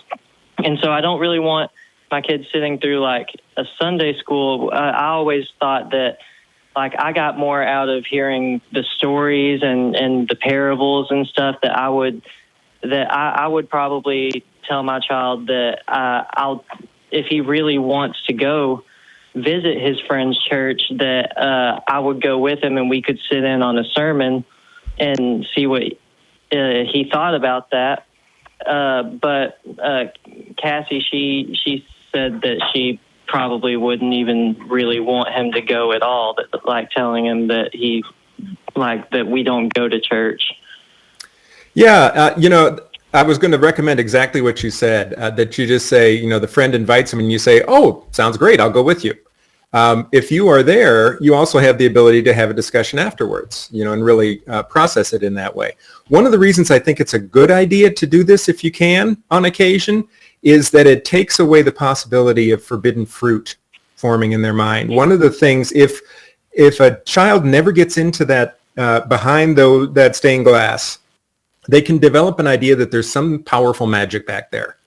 That there's something, people talk about church and it transformed their lives, and there's all this sort of, I wanted to get my kids in and let them see that it's just people in a room listening to a guy talk, and that you can take or leave the ideas, and then it demystifies it. It takes away the power of it, and they're able to see that, oh, okay, there's nothing magic. It's just a thing that I can decide on. So that's the reason that glorified philosophy. Yeah, exactly. And I really was concerned that and I've heard from a lot of parents, to tell you the truth, if they never expose their kids to religion in any way, those are sometimes the kids that end up drawn to it. So it's kind of, you can think of it as an inoculation. You're giving them just a little bit of it, a little exposure to it, that's going to serve to demystify it, and they are actually less likely to be drawn in. But having you there, I think, is a really good idea, especially when they're young. Not a good idea to send them in at age 5 or 6 without you under the influence of another family. There's also a very good possibility that they could have already had experiences. If you do end up with like an 8-year-old, like you were saying, foster child, they may already have experiences with friends who are religious, or they may consider themselves to be religious themselves. But I think this is something that you've said before, Dale, is focusing on teaching them how to think instead of what to think. And I don't know if you guys have heard street epistemology before, but that's something that you can practice on your kids too, is, if they come home and say, oh, well, Johnny says that Jesus is our Savior and our Lord, you can just ask them, oh, really? That's interesting. Why does he think that? What do you think? So it doesn't necessarily have to be like no, we don't believe in that, but just teaching them how to be skeptics so that they can come to those conclusions on their own. Yeah, I think if you talk to them, it's not very hard to talk to them and show them that religion doesn't hold a lot of water. One of the things I did with my kids once was read that. We were stuck in a hotel. We usually read bedtime stories. I had forgotten books. And I said, well, I know there's one book in this room, and I found the book. And we read Genesis together. And we laughed our butts off at it because it just didn't make any sense. I would read something and they'd be like, what? And they were little. It don't have to be, a PhD to understand that the stuff doesn't make sense. So there's that. And also just meeting them where they are. Dale talked about how he would give a brief answer. Some kids won't take just a brief answer. My son wanted the paragraph, and I'd have to give him the paragraph. And so meeting them where they are is another aspect of that. You sounded like you had another question maybe, or another thought? Yes, I actually had one more question. Sure. Another thing that we were thinking about with this age range is when they ask us what we believe, how do we explain that we're atheists to a child that young? Say, because in the area of Texas that we live in, they most likely have been exposed to going to church or something like that, especially in in the foster realm, because most of the fostering agencies are Christian based. So how do we explain to them in a way that they can understand that we don't believe in a God? Dale? Yeah, as just straightforwardly, I really recommend I haven't heard a case yet where that was a bad idea. It's an opportunity to normalize the idea, and kids accept. I mean, there's a great line in the Truman Show where it's delivered in a sinister way, but it's true. We tend to accept the world with which we are presented, right? We accept the reality that we are presented with. And if you tell a kid that some people believe there's a God and some people don't, some people have a different opinion, a child will absolutely accept that. Oh, I see, people have different opinions. And then the absolutely wonderful thing you've just given that child is the idea that there's a choice, that there's actually a variety of possibilities, a variety of outcomes. A lot of kids don't get that. A lot of kids are raised in a situation where, as far as they can tell, you have no choice but to believe in God, because absolutely every person who has ever lived believed in God. And for you to simply say, in a very straightforward and normalizing way, to say, oh yeah, I don't actually think, I've thought about it a lot, and I don't think there is a God, but a lot of people do, and you get to make up your own mind. That's a really powerful thing, and it's a great gift for you to give to this child. All right. Well, yeah, we really appreciate it. I think that pretty much covers all the questions that we had. Sorry for taking up so much of your time. No, that's great. And come back and let us know how things go. Also, I'm going to plug Dale's book, even if he doesn't. It would probably be a very interesting read for you to, if you would buy and read Parenting Beyond Belief and then Raising Free Thinkers. A lot of the things in that book are what helped me parent my kids at a very young age. So. Okay. Highly recommend. Well, yeah, we really appreciate it. Thank you guys so much. Thank you for calling. Thank you. You guys. Everything. All right. Thank you. Bye-bye. Bye. We have more calls. We have a full board lit up here. Would you rather do a call or another call? Yeah, maybe. Okay. It doesn't matter to me. Oh my. Okay. We're going to talk to, I hope I pronounced this correctly, Saeed, divorced, and the ex-wife still believes. Yeah, hello. Hi. Hello, good evening. Hi, is this Saeed? Yeah, this is Syed. Syed, yeah, I'm from Austria. Here is midnight, it's 1 o'clock already. So, thank you for staying up so late. Thank you very much for accepting my call. Yeah. I usually used to watch the Atheist Experience from the YouTube, but tonight I decided to watch it online. But after that, I noticed the Parenting Beyond Belief. It was interesting for me, so I started listening, and it actually interested me. So I'm Syed. It's not my full name because I'm an ex-Muslim living right now in Austria. And I separated from my wife because of the same scenario, because I'm atheist and we had different thoughts of life. So, but that was not the main issue that I told her. But anyway, we separated. We have a child. We named him Joseph. So in the English, Joseph. So he is now 2.5 years old, and he is with his mother. But on Saturdays, I usually visit him the whole day.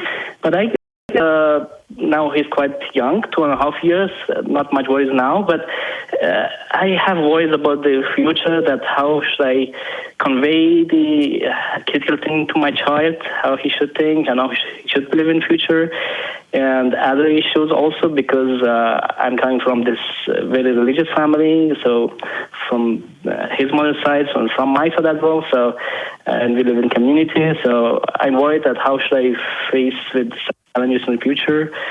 So I need some advices, perhaps. Yeah. Dale wrote a book called In Faith and in Doubt, and that book talks about supposed mixed marriages where you have one religious parent and one non-religious parent. So I'm going to hand this over to Dale again. Let's see, what do you think, Dale? Sure. This really is one of the most difficult situations, because you have when you're together, when you're married or in a partnership, there's a certain amount of there's an understanding that you have to come to agreement on a lot of things about the relationship and about raising children and so on. Once you separate, that agreement isn't binding in the same way. You can really go your own way, and you have to figure out what's best for the child. And the hope is that both parents also want what's best for the child. So the two variables are that, the idea that they have that shared value for the child, and then the level of respect that remains between the former partners. If there is a level of respect there, even if there was disagreement that drove the relationship apart, you can build from that to work on what's best for the child. If that level of respect is broken, if it was a messy divorce, if it was a very difficult thing and there's a lot of acrimony, it is much more difficult, and you end up having to, for example, rely on the courts to decide aspects of, there have been some high-profile court cases in the last several years dealing with exactly this, whether the mother in a divorce case can bring the child to church, or, whether the father can get a child baptized or whatever it is. So can I ask, first of all, would you say that you do still have a respectful relationship with your ex-wife? Do you feel that it's respectful?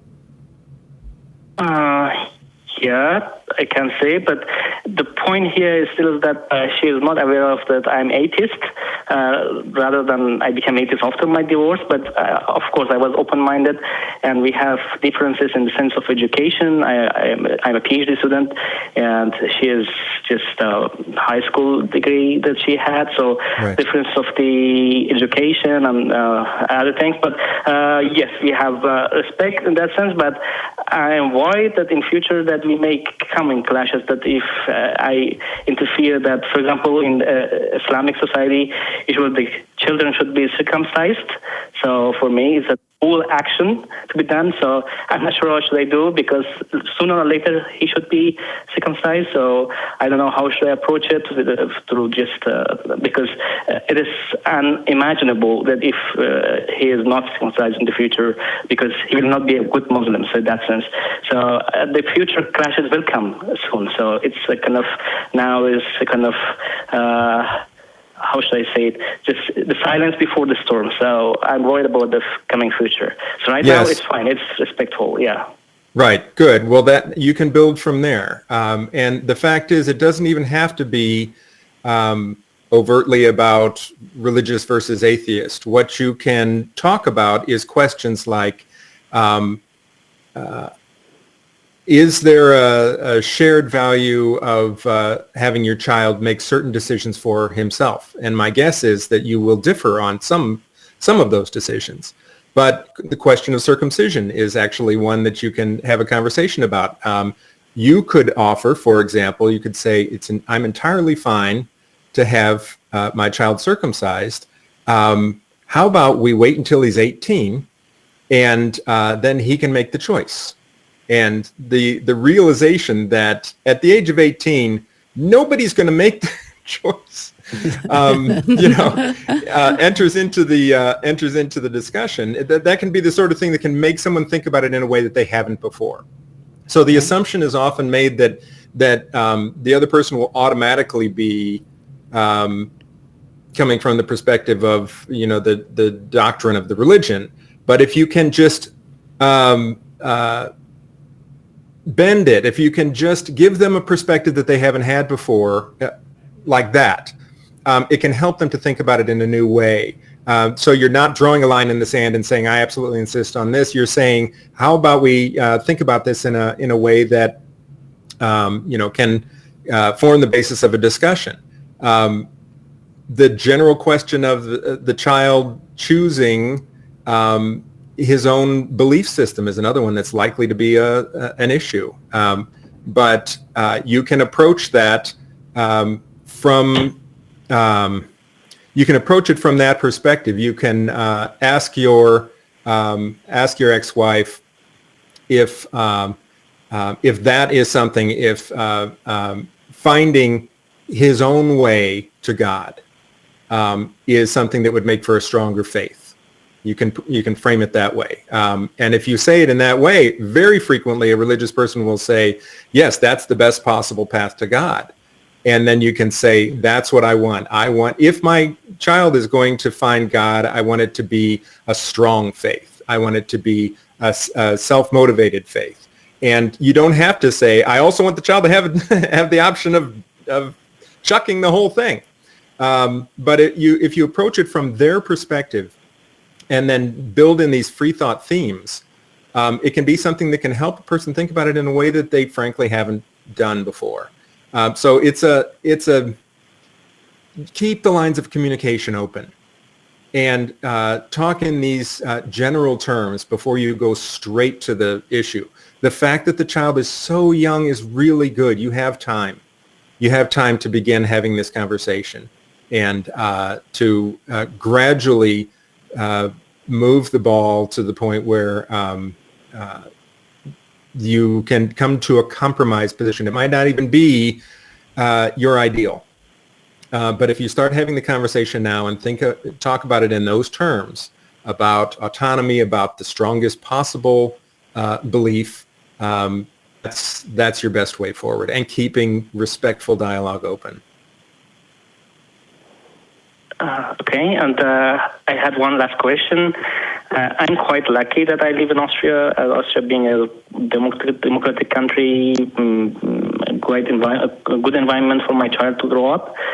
But still, because I only spent 1 day in a week with my child and the other 6 days with the mother, so I wondered that if in future, of course, naturally the children observe the behavior of the parents. So of course, he observes that his mother prays to God and is very religious, going to the mosque and going to religious gatherings. And of course, when he sees me, that of course, when I'm in different situation, I don't behave like his mother. So this discrepancy and not sufficient time I expend with my child. So how should I balance and bring that kind of equal experience for my child to think critically for himself? Okay, saying that, okay, my father behaves differently, my mother differently, but it's still, how should I help him to, how should I to balance my child's behavior and also experience in his life to help him to grow up normally?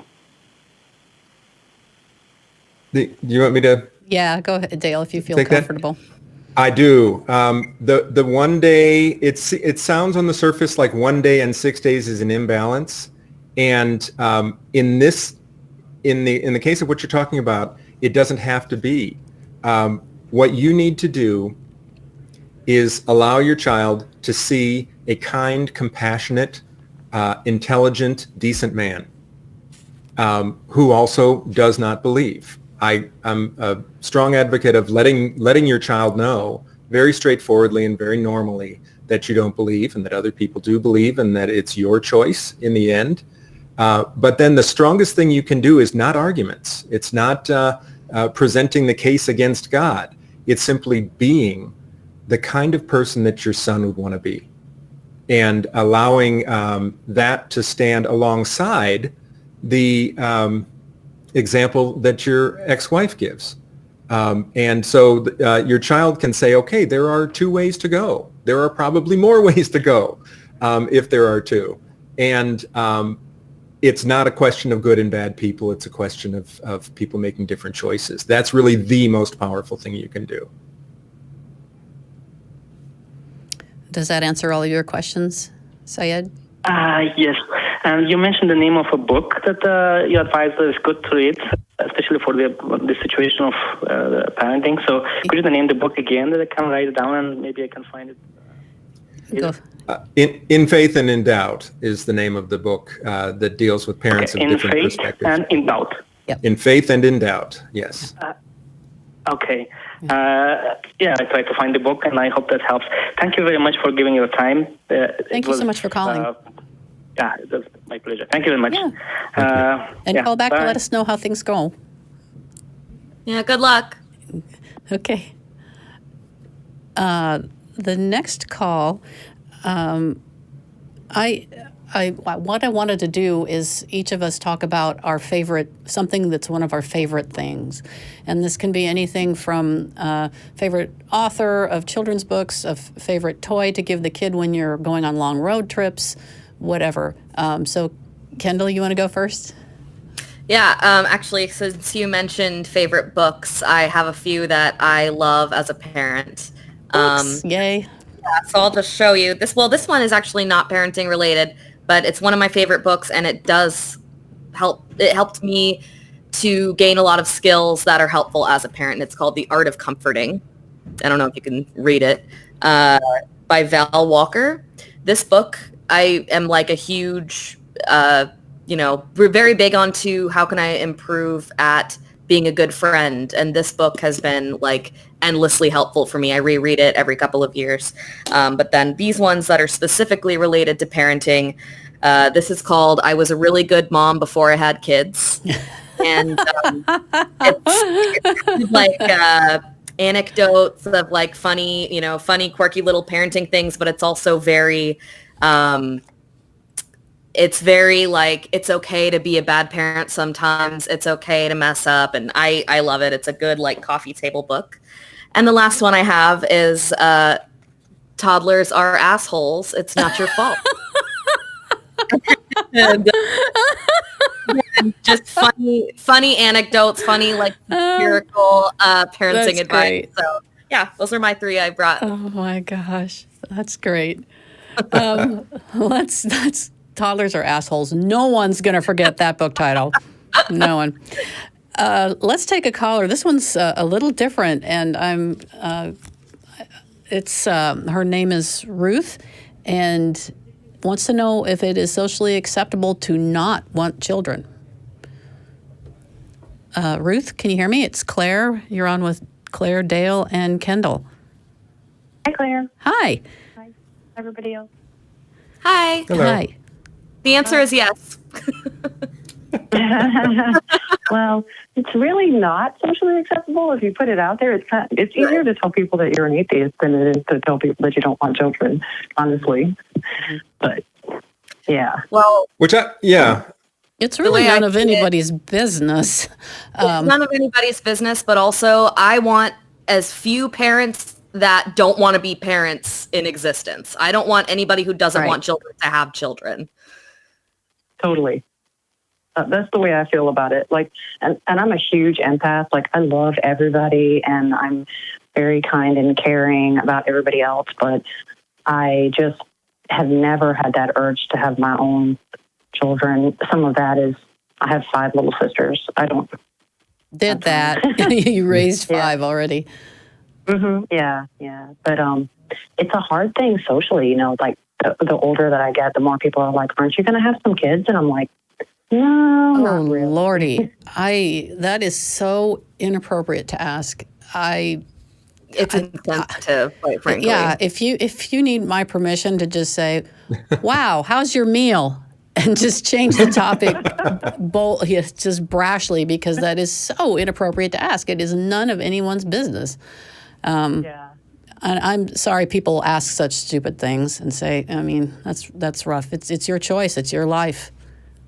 Yeah, and people seem and it's almost as go ahead. It's almost as hard it's okay. I'm sorry. It's almost as hard to make personal decisions about your life, like medical care and things like that. It's harder to do that than it is to have a child. It's like, oh well, that just happened. Yeah. And I think people tend to have a sense of entitlement when it comes to your decisions in your life. Like for me, I'm a single parent, and people think it's appropriate to ask me how I had my son, which I think is just totally unacceptable. Like you'd have no idea. My situation wasn't a big traumatic event, but it could have been. And how do you know that it's not? And the same thing goes for people who don't have children, whether you want children or not. a lot of people ask those questions to people who have had 5 miscarriages and desperately want children, But I think what it comes down to is really just like being assertive and telling them, it's none of your business. And these are the things that I do want in my life and will make me feel fulfilled. And children is not a part of that plan. And that's too bad if you don't agree with that. Yeah.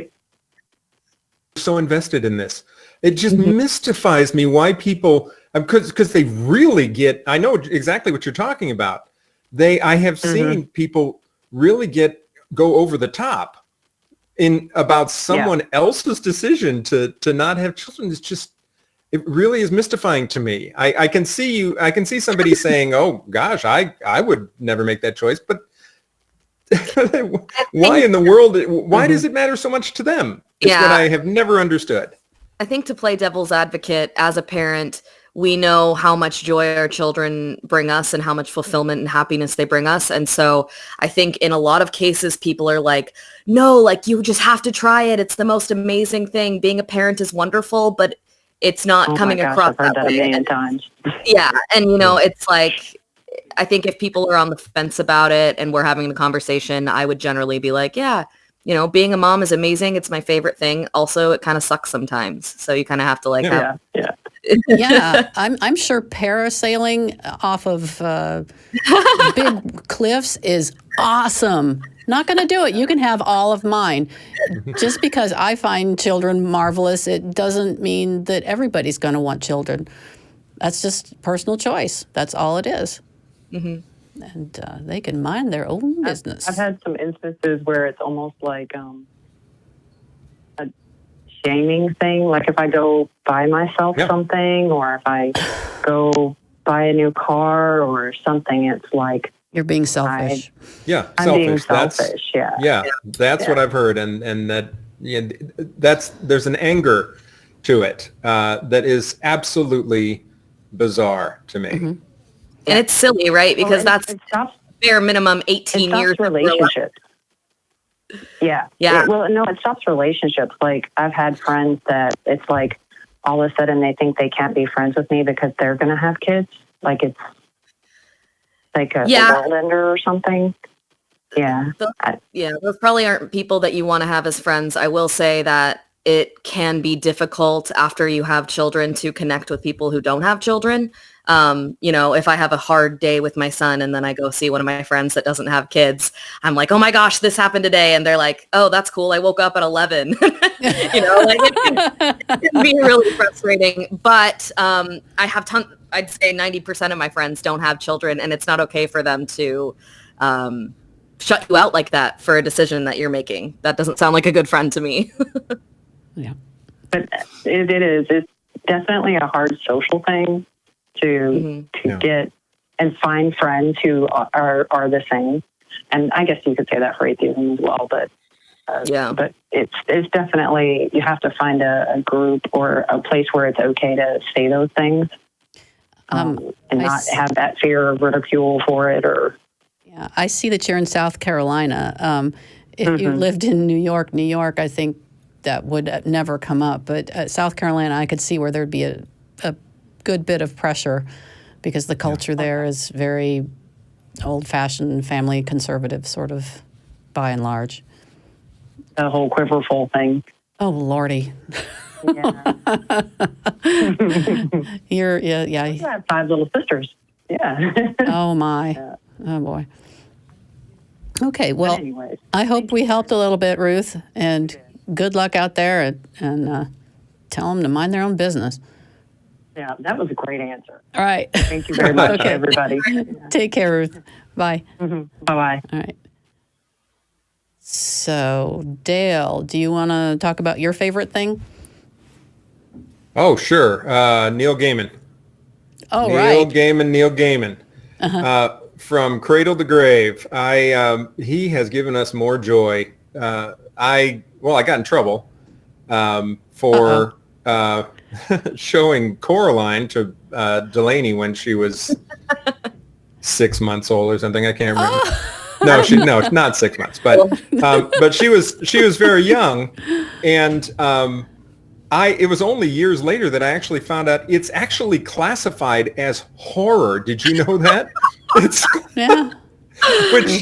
But it's also, I love that kind of stuff because, and I don't like horror, but I love weird things. I love the really warped kind of storytelling. I love Roald Dahl, all that sort of stuff. I love the original Willy Wonka kind of vision is so strange. That scared the hell out of me, that movie. Oh, yeah. when I was a little kid. Right. But there's a Neil Gaiman movie that I have to mention because a lot of people still haven't seen it. I keep running across people who haven't seen it. The movie is Stardust.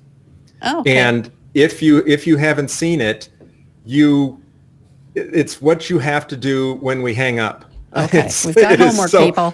It is one of the best movies I've ever seen. It's starring Sienna Miller and Michelle Pfeiffer and Peter O'Toole and Robert De Niro. The cast is absolutely stellar. The writing is fantastic.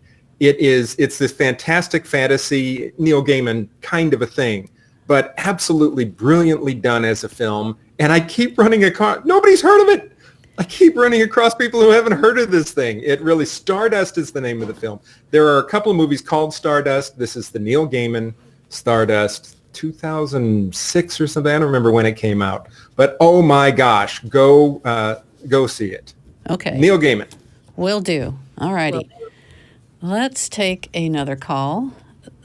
This is Peter, who is a co-parent, and the mom is highly religious. Hey, Peter. Hi. Hi. You're on with Claire, Dale, and Kendall. Hi, guys. Hi. Hello.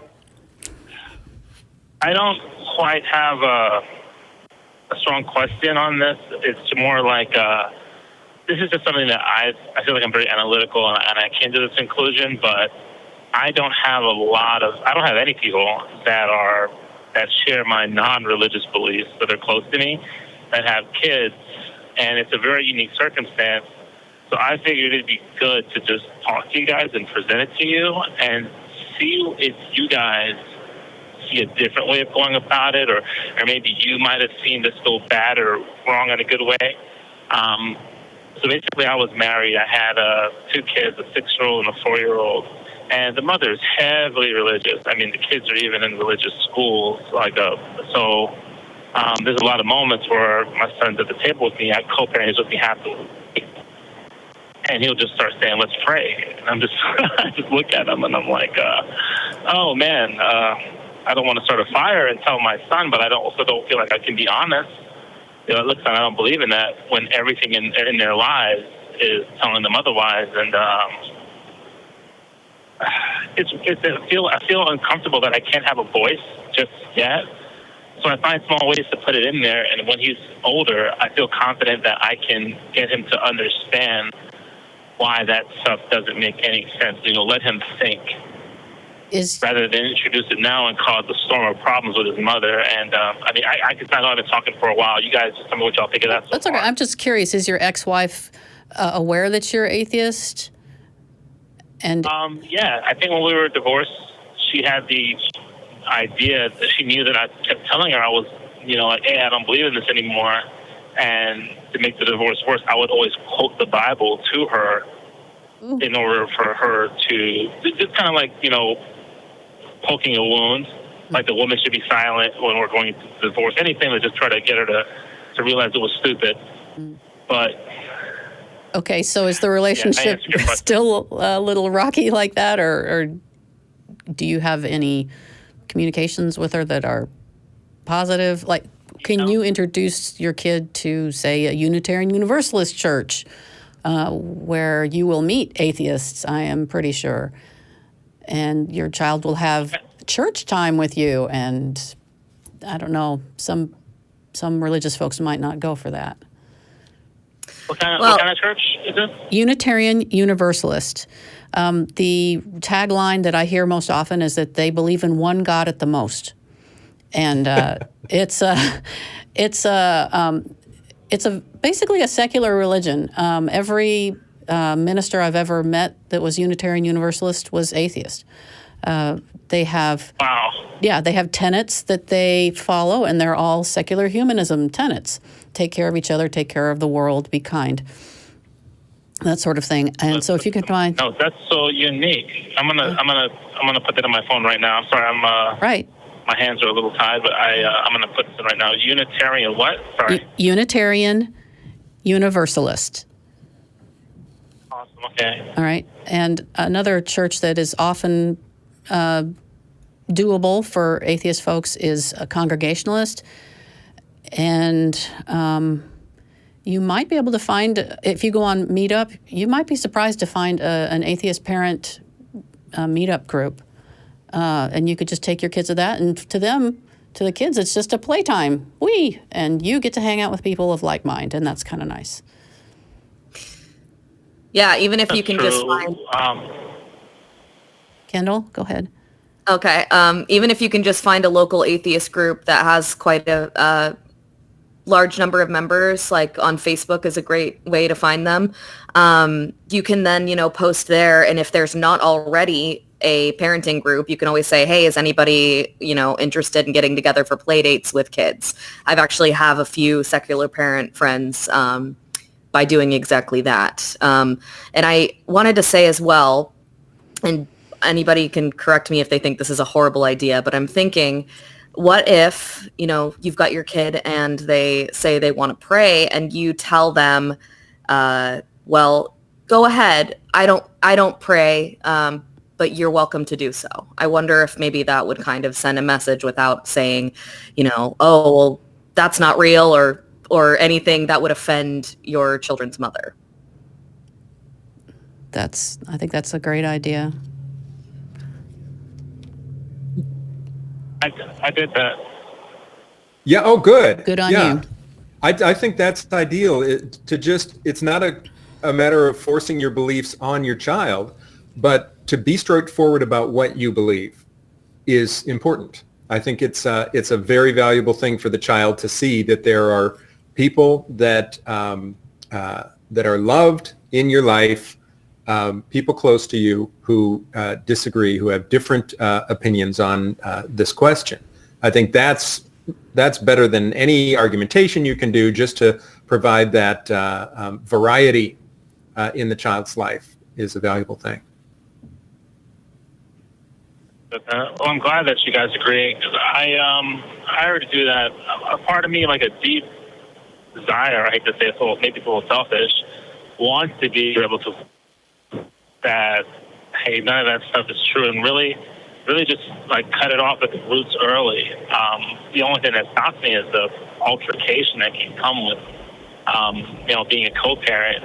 I don't know about you guys, but I personally like people in my inner circle that have a good way a way that I feel is foundationally sound at looking at the world. And if the thing that you start off at a young age believing can influence you in the wrong direction, I want to try to cut that off, especially in my own family. And I feel like that's a selfish desire, but for the sake of the circumstance, I feel forced to just do it like this. I guess you guys would kind of along the same place. Just don't force it. Just kind of like show them a community and leave it at that until that time comes down the line when it won't be such a catastrophic recourse for expressing my position. Yeah, I think if you force it down the kid's throat, who's going to be... that's not going to go well. Religion. Yeah, go ahead, Kendall.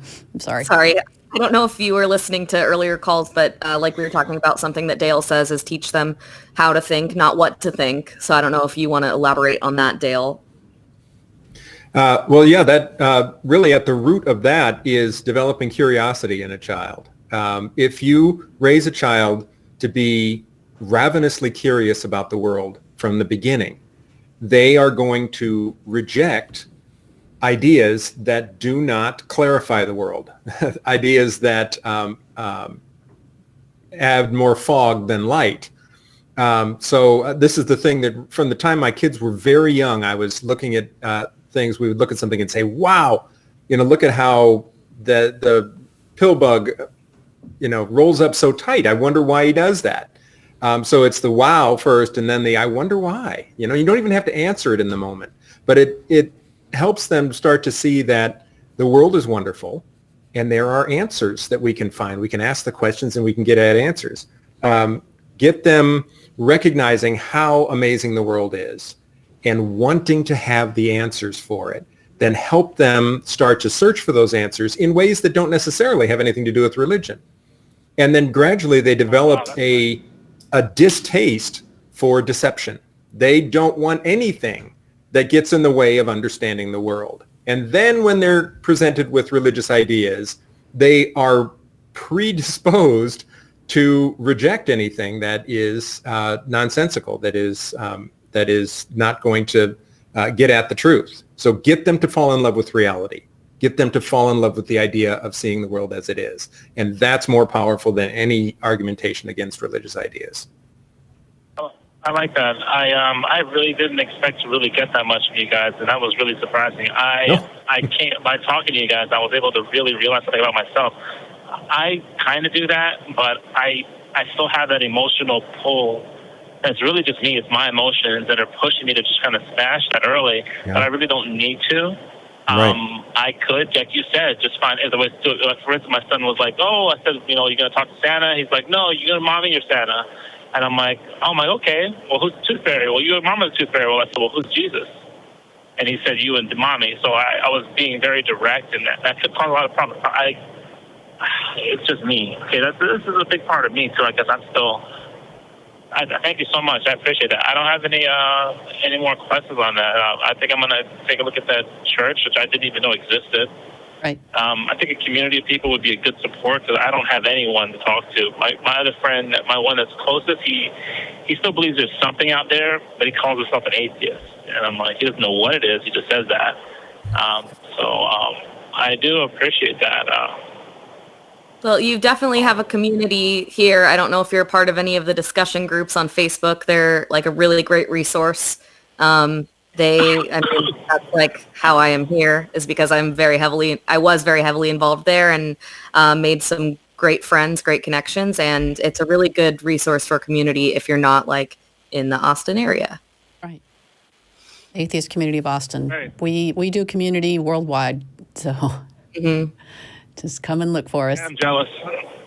Oh, we're where you are. Just get online. There's a huge community. Thank you guys so much. I appreciate it. Thank you, Peter, and good Thank luck. you. Thank you. All right. Wow, if that isn't what parenting is all about, where you bring your own agenda in and realize that you need to drop that and meet things where they are. Yeah. Done that, been there. Because the way I was parented was everything you're not supposed to do, and I had to figure out what I was supposed to do. And realizing when I react to something in some way that I know is not healthy for my kids, and I'm like, where does that come from? And dissecting it and then nip it in the butt, because they don't know why you're reacting so strongly to whatever it is. And it's really hard to let go of that fear of indoctrination, because I definitely have a knee-jerk reaction to anything like that too. Yeah. We're all steeped in the effects that indoctrination can have. Here at the ACA, being involved in the shows and so forth, I see the dark underbelly of it way too often. And it is something that I understand why people have that reaction to.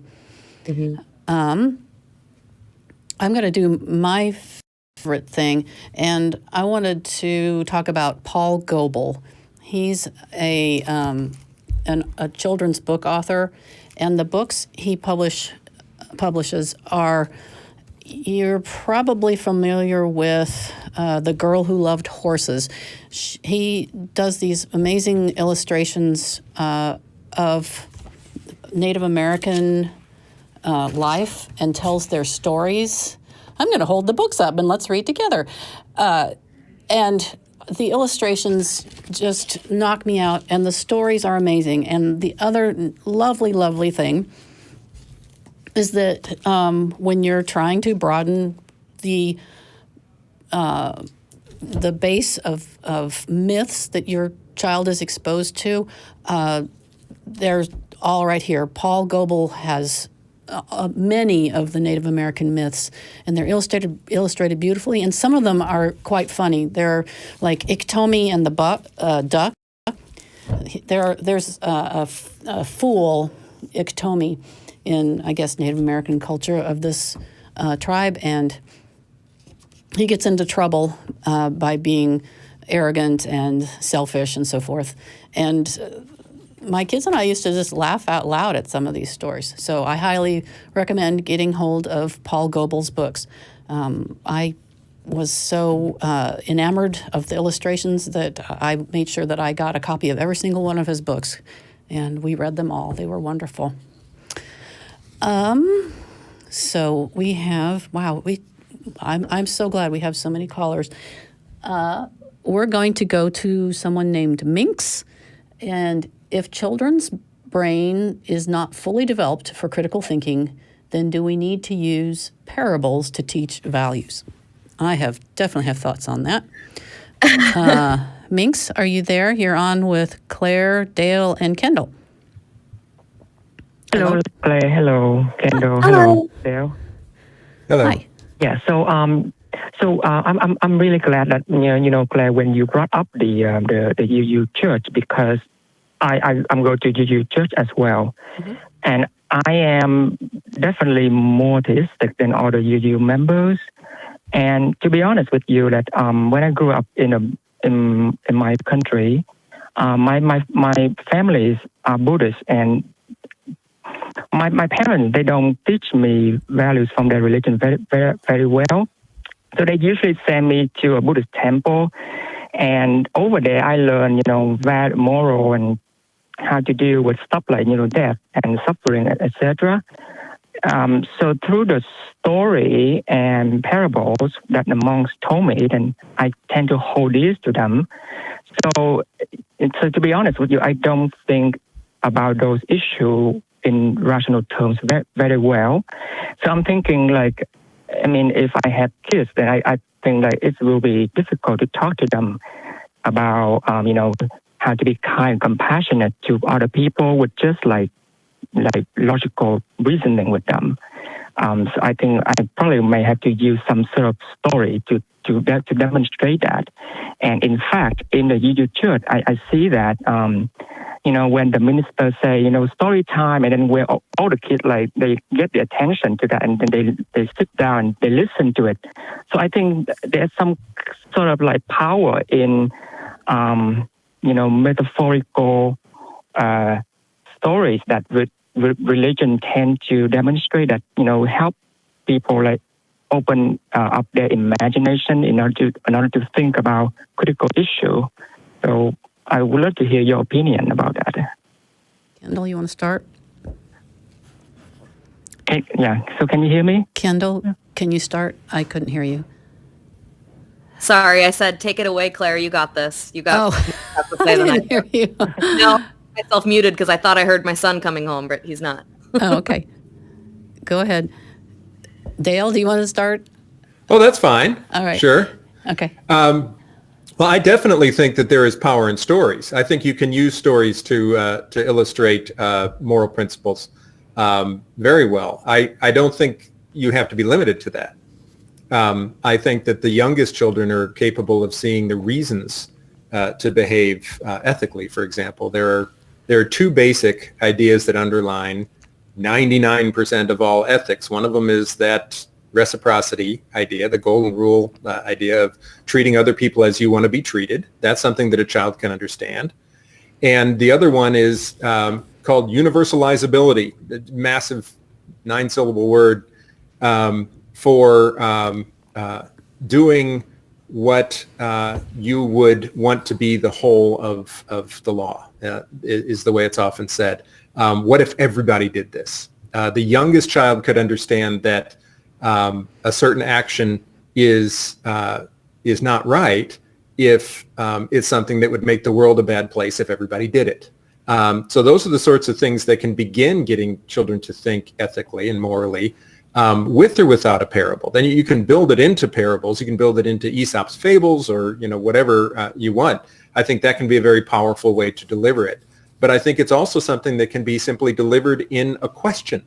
When a child does something that is unethical and you say, now what if everybody did that?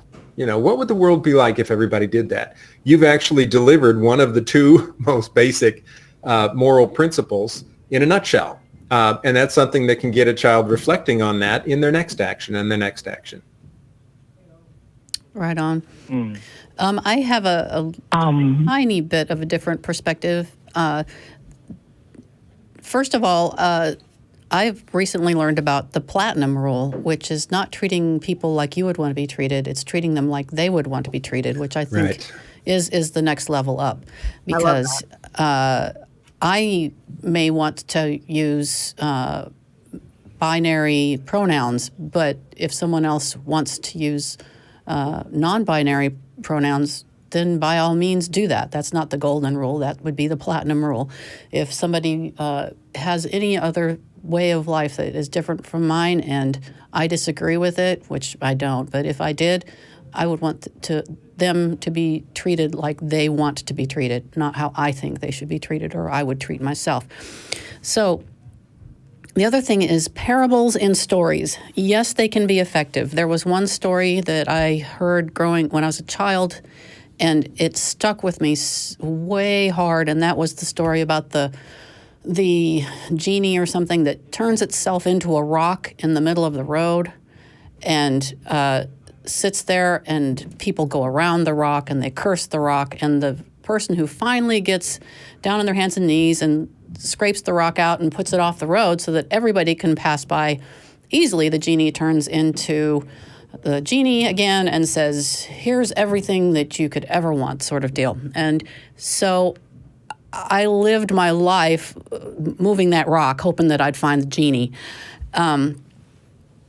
So it had a powerful impact on me. But I think it was a little heavy-handed.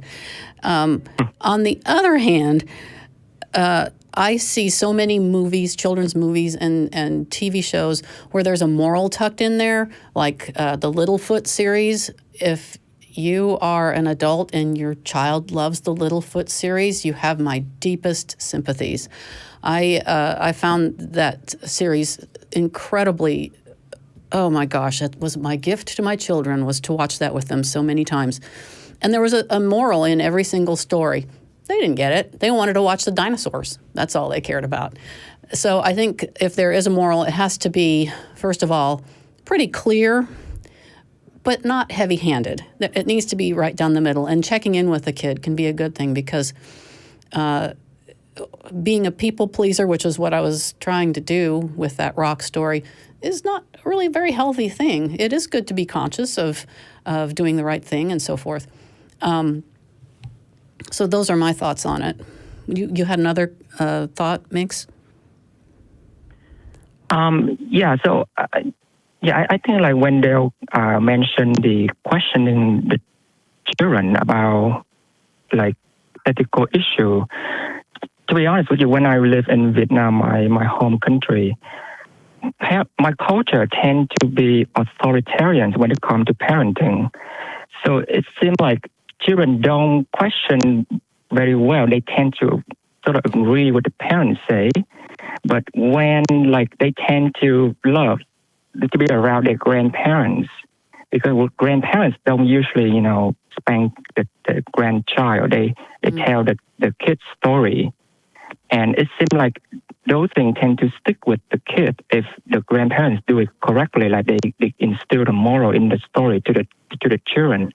And children tend to hold it dear, and then they grew up, to be a good person. And that similar thing that happened to me. So, I wonder, like, the questioning part, is this like, it depends on, the cultural context, or do you think it's sort of like universal for every kid? Well, as for spanking, universally, it is absolutely not the best way to discipline ever. study after study confirms this. People can grow up to be good people who were spanked. I was spanked, and I think I'm a pretty decent person. But it does more damage than good to the relationship, and it might get results in the short term, but in the long run, you can teach children much more effectively. Talking to them, talking is the very best thing. But I don't think that's what you meant exactly. I just had to talk about spanking for a second there. Yeah. Anybody want to actually address his question? Which was about how cultures use the parable and the differences among. Go ahead. Yeah, Kim. I guess I can't really relate. Maybe it is a cultural thing, or maybe one of you can, because I don't think that's something that I really experienced in my childhood. Yeah. Any other? Dale, I think you're muted. I'm sorry. I knew I was going to do that. Yeah, I was an anthropology major in college, so I really enjoyed learning about exactly that, the different cultural approaches to the very basic things like parenting and education and so on. And yes, teaching by indirection, teaching by parable, teaching when a message is woven into a story rather than being overt is definitely a cultural difference. But I think it can also be subcultural. It's the sort of thing that I think is common in some Western subcultures. Within a given culture, there will be some people who prefer that way and others who don't. I think the non-religious subculture, if you want to put it that way, tends to have an aversion to that kind of burying of the message. We'd much rather be, put it on the surface and talk about the reason for it, rather than, allow it to be buried. Partly because I think a lot of us came through a religious upbringing in which, the use of parables and the use of religious stories was often masking a message, sometimes an authoritarian message, sometimes some other things that we ended up outgrowing. So yeah, I think it's safe to say that it's one way or another, it's cultural. Well, the thing is, I agree with you when it comes to, sort of in the Christian culture we are in, then it tends to be authoritarian. So it's not really effective. I agree. But like in culture that is really old and is deep into, storytelling. And I have yet seen like any sort of like scientifically based teaching, values to kids just through by, like science. But they talk through some kind of fables or metaphors. Like Claire, I'm sure that as a biologist, when you teach values to the children, you will not bring science into that, right? I do. My kids, we talked about everything. I had the good fortune to be a stay-at-home mom, and so I spent a lot of time with them, and we talked about everything. And I always told them what I felt was true. And when we would go to my in-laws' house, where religion is in every coffee cup and on everybody's chair, it's just everywhere. We would talk about it before we would get there, and they would see the praying and they would hear the words that they would talk in just everyday life, because everything comes back to Jesus in that sort of household. And they could listen to it and evaluate it. And my mother-in-law, I love her to death, but one time she did try to talk to my daughter about religion without me being there, and she could handle herself because we talked about it enough and it was okay, even though it was probably not the coolest thing to do. So I just talk to them. Children, we treat them like they're somehow less than us. And in fact, learning new things is not second nature, it's first nature for them. That's all, right? That's all their brain is learning right now. And until they hit puberty and that Wernicke's and Brokaw's areas in their brains shut down so that they can't learn other languages very easily, I tried to shove in as many words and as many things and as many ideas and languages and whatever as I could. So, no, I never watered stuff down. So, Claire, can you please clarify something for me then? So, for example, when we talk about, let's say, altruism, and we know that, statistics show that people who are altruistic tend to have, lower blood pressure and tend to be happier, etc. So, do you actually say that to your children, or you find another way to coach the altruistic aspect into their mind and their their behavior? Yeah, altruism is a tricky one because there's really no such thing as pure altruism, and we've had that conversation because my kids are now 13 and 15. You have to meet them where they are. So I don't talk about oxytocin and all those sorts of things when they're little bitty maybe, but I would talk about how, did you get that, did you do that thing? How'd that feel? And they say, oh, it felt good. I'm like, yeah, it feels good to help somebody, doesn't it? And so they never heard the rock in the middle of the road story. It was just, did that feel good? Yeah, and I would also suggest that study may have the correlation and causation flipped. I think it's more likely that happy people are altruistic rather than altruistic people are happy. I think when people are satisfied, when they have their needs met, when they feel secure, when they are financially stable, when they have good networks of relationships, they are better able to be generous with their own actions and more able to be altruistic. So I think we work toward those other things with our children. We work toward helping them to have a happy, satisfied life in which they are grounded and loved and respected, and then they are going to act out of that grounding, and they're going to be more likely to be altruistic. I find that to be more likely than the other direction of flow. Right. And in all things there needs to be balance. So, for instance, being altruistic and kind is fine, but don't be a doormat. Right. There's comes a point where I've heard so many parents say this to their children: never hit anyone. If somebody's hurting you, hit them.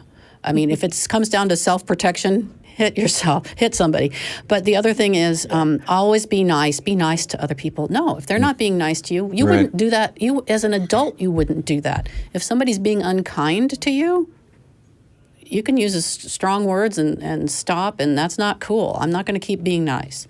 And neither should a child. They need to learn those boundaries, and they can. They're fully capable of. They know what feels icky and what feels nice.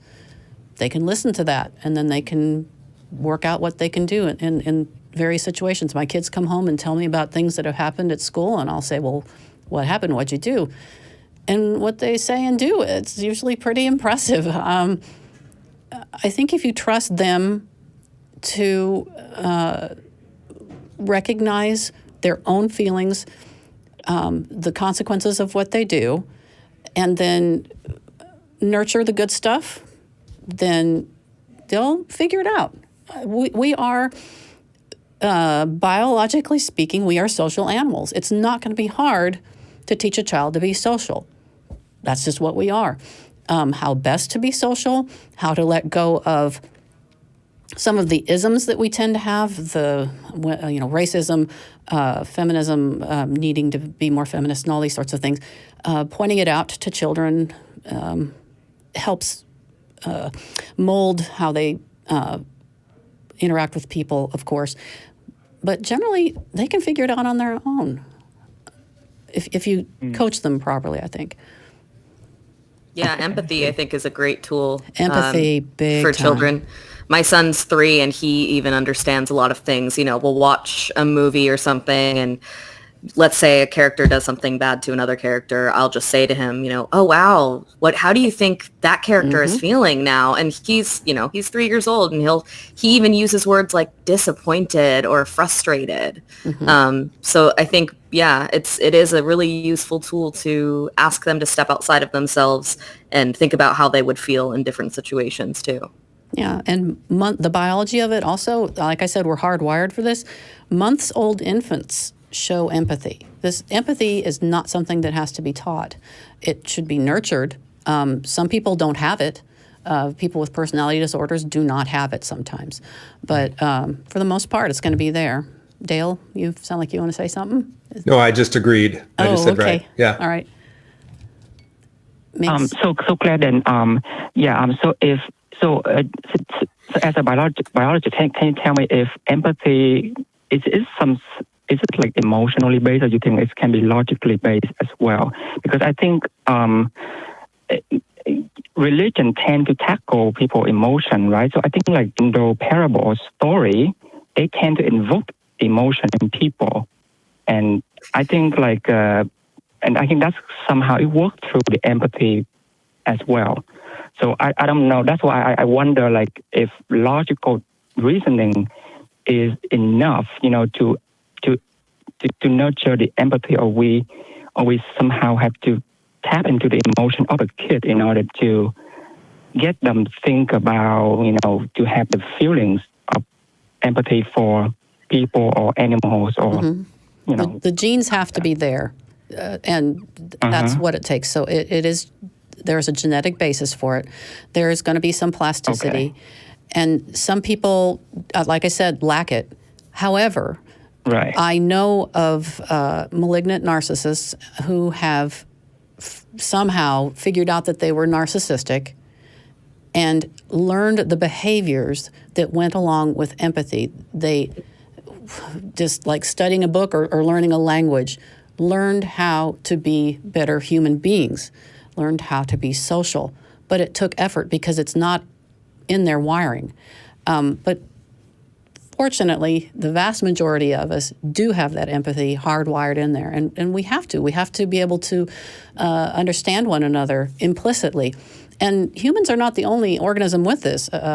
Horses have theory of mind. They read human faces and know whether we're angry or happy. They measure this using physiological responses of the horses. Of course, a lot of the other animals that everybody thinks of as probably having empathy do also. But really, I think you will find, if they start researching it enough, every animal that is social has some form of empathy or ability to communicate within the group, so that everybody knows how the individuals are feeling. If you can't communicate with each other, you can't be social. If you can't understand one another, you can't be social. I also argue that if you're going to compare it to religious parables, I would say that those are driven by fear rather than empathy. So I don't really think there's a comparison there, personally. Yeah. So when it comes to working with kids, meet them where they are, and they will have empathy. Help them develop it. Show them your empathy. Like when I was talking at the beginning about feel, felt, found. When you identify how they're feeling, you show them that it is possible to understand how someone else is feeling, even though you aren't experiencing the thing. So that's modeling. And then when you say, I felt it, then they get the opportunity to model it back and understand, oh, mommy once felt that crummy feeling before or whatever. And then you don't let them sit there and stew in it. It's, okay, and I have found, do you want to hear what my idea is for how I dealt with that?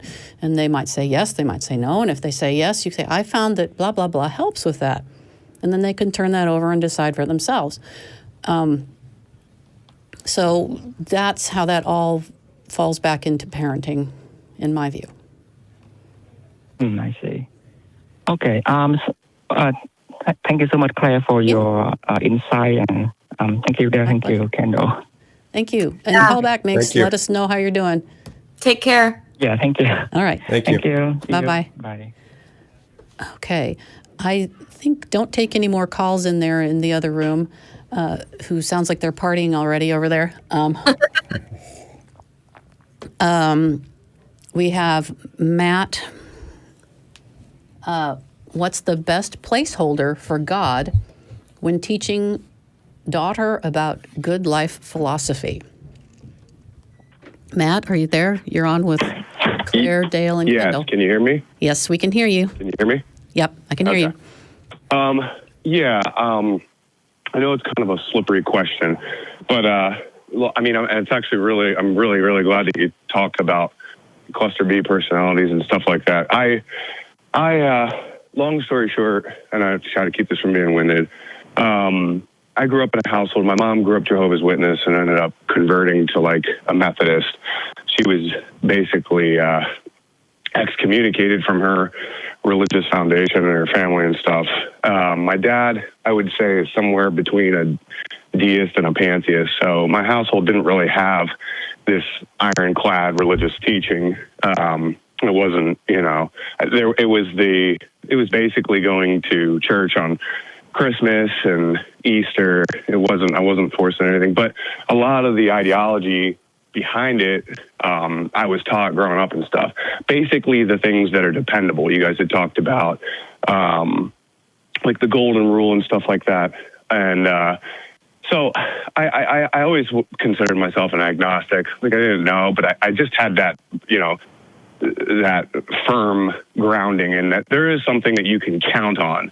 And through being in a toxic relationship with a person, and this is just the face of what kind of brought me to dig more into things that led me to being an atheist. But it got me looking at some of the colder realities of nature. That's kind of like what pulled me out of the sorrow, was really seeing some of the real suffering in the world and stuff. But my thing is one of the things that I always hung on to was do the right thing and the right things will happen. And, from a probability standpoint, you do good things probably will happen, but it's not the case. It's not something that is, ubiquitous. It doesn't always happen. It's not always there. Like bad things happen to good people, bad people get away with things. And, my thing is I want to convey, I want my daughter to have security in what she knows, but it's like, what is the placeholder? Because it was huge. I mean, my world was turned upside down when I kind of had to start dissecting all this stuff and looking at, okay, there is an uglier side of nature and stuff like that. And oddly enough, watching videos on insect life somehow got me to that point. If you watch how, I don't know if you understand what I'm saying, but if you watch just how ruthless it is 1 second you're alive, but it really got me, and that's what got me to the place that I'm at. How can I comfortably convey the truth that I've come to realize about the world without, which I am a nihilist, but without sounding like a nihilist who is completely pessimistic about the world, because I'm not. First of all, if that was winded. Claire's favorite caller. What did you say, Kendall?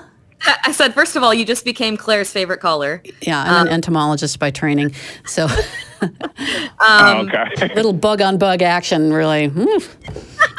Nice. Yeah.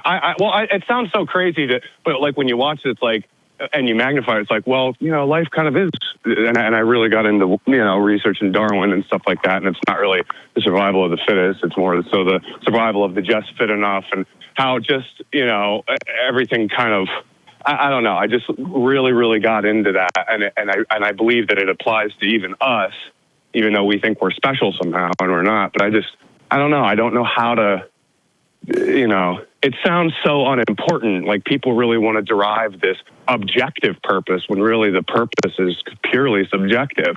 And I don't know how to, because people are really put off when I have conversations with them, and they're just like, they're like a deer in headlights, Mm-hmm. that I think like that. I'm sure you guys can relate. I definitely relate. Yeah, I'm not terribly keen on the idea of life needing a purpose. We're here because of evolution, and the purpose and the meaning is defined by you. and what you want to do with it. Dale, why don't you go ahead?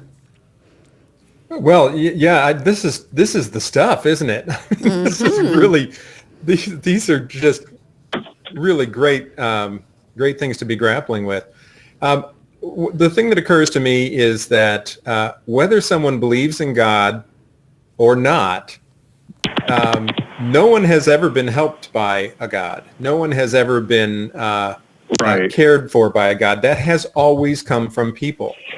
And the realization that neither more nor less meaning and purpose and help and comfort and compassion is ours in the absence of a God. Because the God is absent regardless of your belief. One of the things that I flash on immediately is this. I remember reading this story about a woman in a church community whose husband had died, and this was an article or something that was describing how her church community came together, as they do, and brought her meals and took care of her house and gave her hugs and kept her company. And she said, at the end of the article, she said, and in the embrace of that loving human community, I could feel the embrace of God, right? She was only feeling the embrace of people. She was only feeling a human embrace, and she was then reframing it, thinking of it in terms of God. But I think the answer to your question ultimately is that all of the purpose, all of the care and compassion comes from people. It comes from other people. That's the placeholder. And it's, we can say, well, it's not a complete substitute for God, but the fact is, the reality of God isn't a complete substitute for God either. God has never been giving us these things. Everything good that has come about has been from people taking care of each other. And so I think it's a matter of framing it in that way and letting your child know that in terms of being able to count on something, it's you. My child can count on me. I will always, I am going to be someone that can always be counted on. And then they move out in circles into their life and build more and more relationships with other people who care for each other in this mutual relationship. That's the replacement for God. It's us. Okay.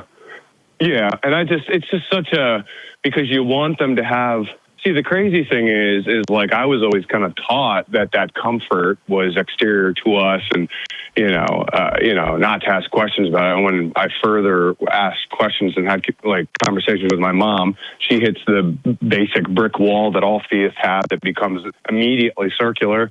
And I just like when this whole whatever it was that needed to be counted on or whatever, when I was going through my hardships, like, oh, wow. So it is just kind of me, and it is the people that I surround myself with. It's almost more work for the child to be taught that than it is to just teach them the truth from the beginning. Because at some point they're going to be horribly let down. And it's like, I don't know. I definitely want my daughter to be self-sufficient and mainly be able to rely on herself. I mean, of course, I'll always be there for her. I love and cherish my daughter, but things happen, So it's like I definitely want to ground her in being confident about herself and her abilities. So. How old is she? But she's young. She's very young. She's 3.5. She'll be 4. And I know it's kind of early for me to be asking these questions, but time. No, it's not. No, it's not. Yeah, it's not. When they're 3.5, really when they're 3.5, nothing stops them. They have all the confidence in the world, and I felt like my job was to keep that, not break that. Yeah. That my kids were fine. I just tried to stay out of their way as much as possible, and give them the opportunities that would help them grow and learn and so forth. I'm reminded when you were talking about the God-shaped hole and all that stuff. On Godless Bitches, we have an outro, and it kind of fits here, and it's like I almost always screw it up, so I'll try to say it right. We don't need a savior. We have each other. It's all we've ever had and all we'll ever need. And that's a Jen Peoples-ism. And it's true. I mean, if you think about it, the people around me, I feel so fortunate. And I didn't just fall into them. It's having those relationships takes work. And so, it's making. Go ahead. Do you guys have any recommendations also? And this is just really quick. So then there's the issue of my mom, who is a theist, and she almost gets kind of offended. And I don't go into it far because, quite frankly, it's not really her business, but I want to respect her. So I try to entertain the conversations and, that we can and do have morality consistent all on our own. We don't need to derive it from something outside of ourselves. And I have these conversations with her, and it's hard because I tell her, I have to tell her, and I know how much she's hung on to it. And I know that it has gotten her through, hardships of her own and stuff like that. So I don't ever want to discount what she believes. She can believe whatever she wants to believe. But when those conversations come up where, she's trying to kind of press me that she should have this or she should have that, and I tell her I'm not comfortable. If she wants to go down to your church and play with the kids and stuff, but if they're going to be teaching her that stuff, I mean, that's not wrong for me to tell her I don't want her sitting there learning this stuff, because I don't. Not at all. I don't. And he was talking about the parables. I mean, that's another perfect kind of segue, because it's I don't want her learning the parables. I don't know who your other host is, but she was saying that it's based in it's almost fear-based. It has Kendall, nothing to do with empathy. Yeah. And I fully agree. I mean, if you've read the Bible, or even know, I mean, Matt and Don clarify a lot for you when you watch the show. So, there's a lot of atrocities in the Bible. So that's definitely 100% not the code of conduct I want her living her life by. But how do I go about doing that, still respecting my own mom? Because it gets heated. Yeah. Dale has a couple books on that sort of thing that deals with parenting and that sort of thing. You want to deal with that one, Dale? Well, I guess I would refer to the books. Yeah. One of the things, I mean, honestly, one of the things that I like about the way we put the books together is that it has a number of different contributors, and you get perspectives from people who see things differently and have different experiences with it. So, I rather than just present my take on it, I would really recommend looking into those resources. What are the could you just name them? Yeah, Parenting Beyond Belief has. Okay, I'm sorry if I didn't hear you. I was just trying. It's okay. Sure, it's Parenting Beyond Belief. What was the second one? The second one is Raising Free Thinkers, and Parenting Beyond Belief is essays from a number of contributors. Raising Free Thinkers is a sort of practical companion to that. It has Q&A and resources, and they go hand in hand fairly well. Okay. I hope that helps, Matt. No, it does. It definitely helps. And, I talked to when Eric told me that you guys were going to do this show, and I found out tonight that it was live because I saw it in my side scroll on my YouTube. I was like, oh, wow. And I didn't think I'd get through tonight. So I very, very much appreciate you guys taking my call. I super appreciate your call. And check back in with us on Saturdays at 1 p.m. on the second and fourth Saturday of the month. Let us know how things are going. I will. All righty. do that. Thanks so much, Matt. Thanks, guys. Let's see. Is this the one? Yeah, okay. So we are at the hour and a half mark, and is there anything that either of you would like to end with, wrap up tonight? No. I'll give some final thoughts on that last call, is that I wish more people would consider that your children in anybody else's lives is a privilege that you get to grant to people. So if somebody else is not respecting your beliefs in the way that you want to raise your child, there's a problem with that. And I hope that more people will start actually cutting those people off if necessary. That's all.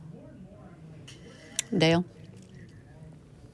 I don't have anything to add except what a great bunch of calls. Yes. Yeah, This was, Outstanding calls. yeah, really high quality calls. Good, Right? good questions and good topics. Yeah. Good stuff. And thank you so much, Dale. And thank you so much, Kendall. This was a ton of fun. And I'm looking forward to doing these for years to come. We all know that parenting is a pretty tough thing to do. I hope that things that we have talked about this evening helped it make it a little bit easier. And now I think it's time for you to go and hug your kid. Bye.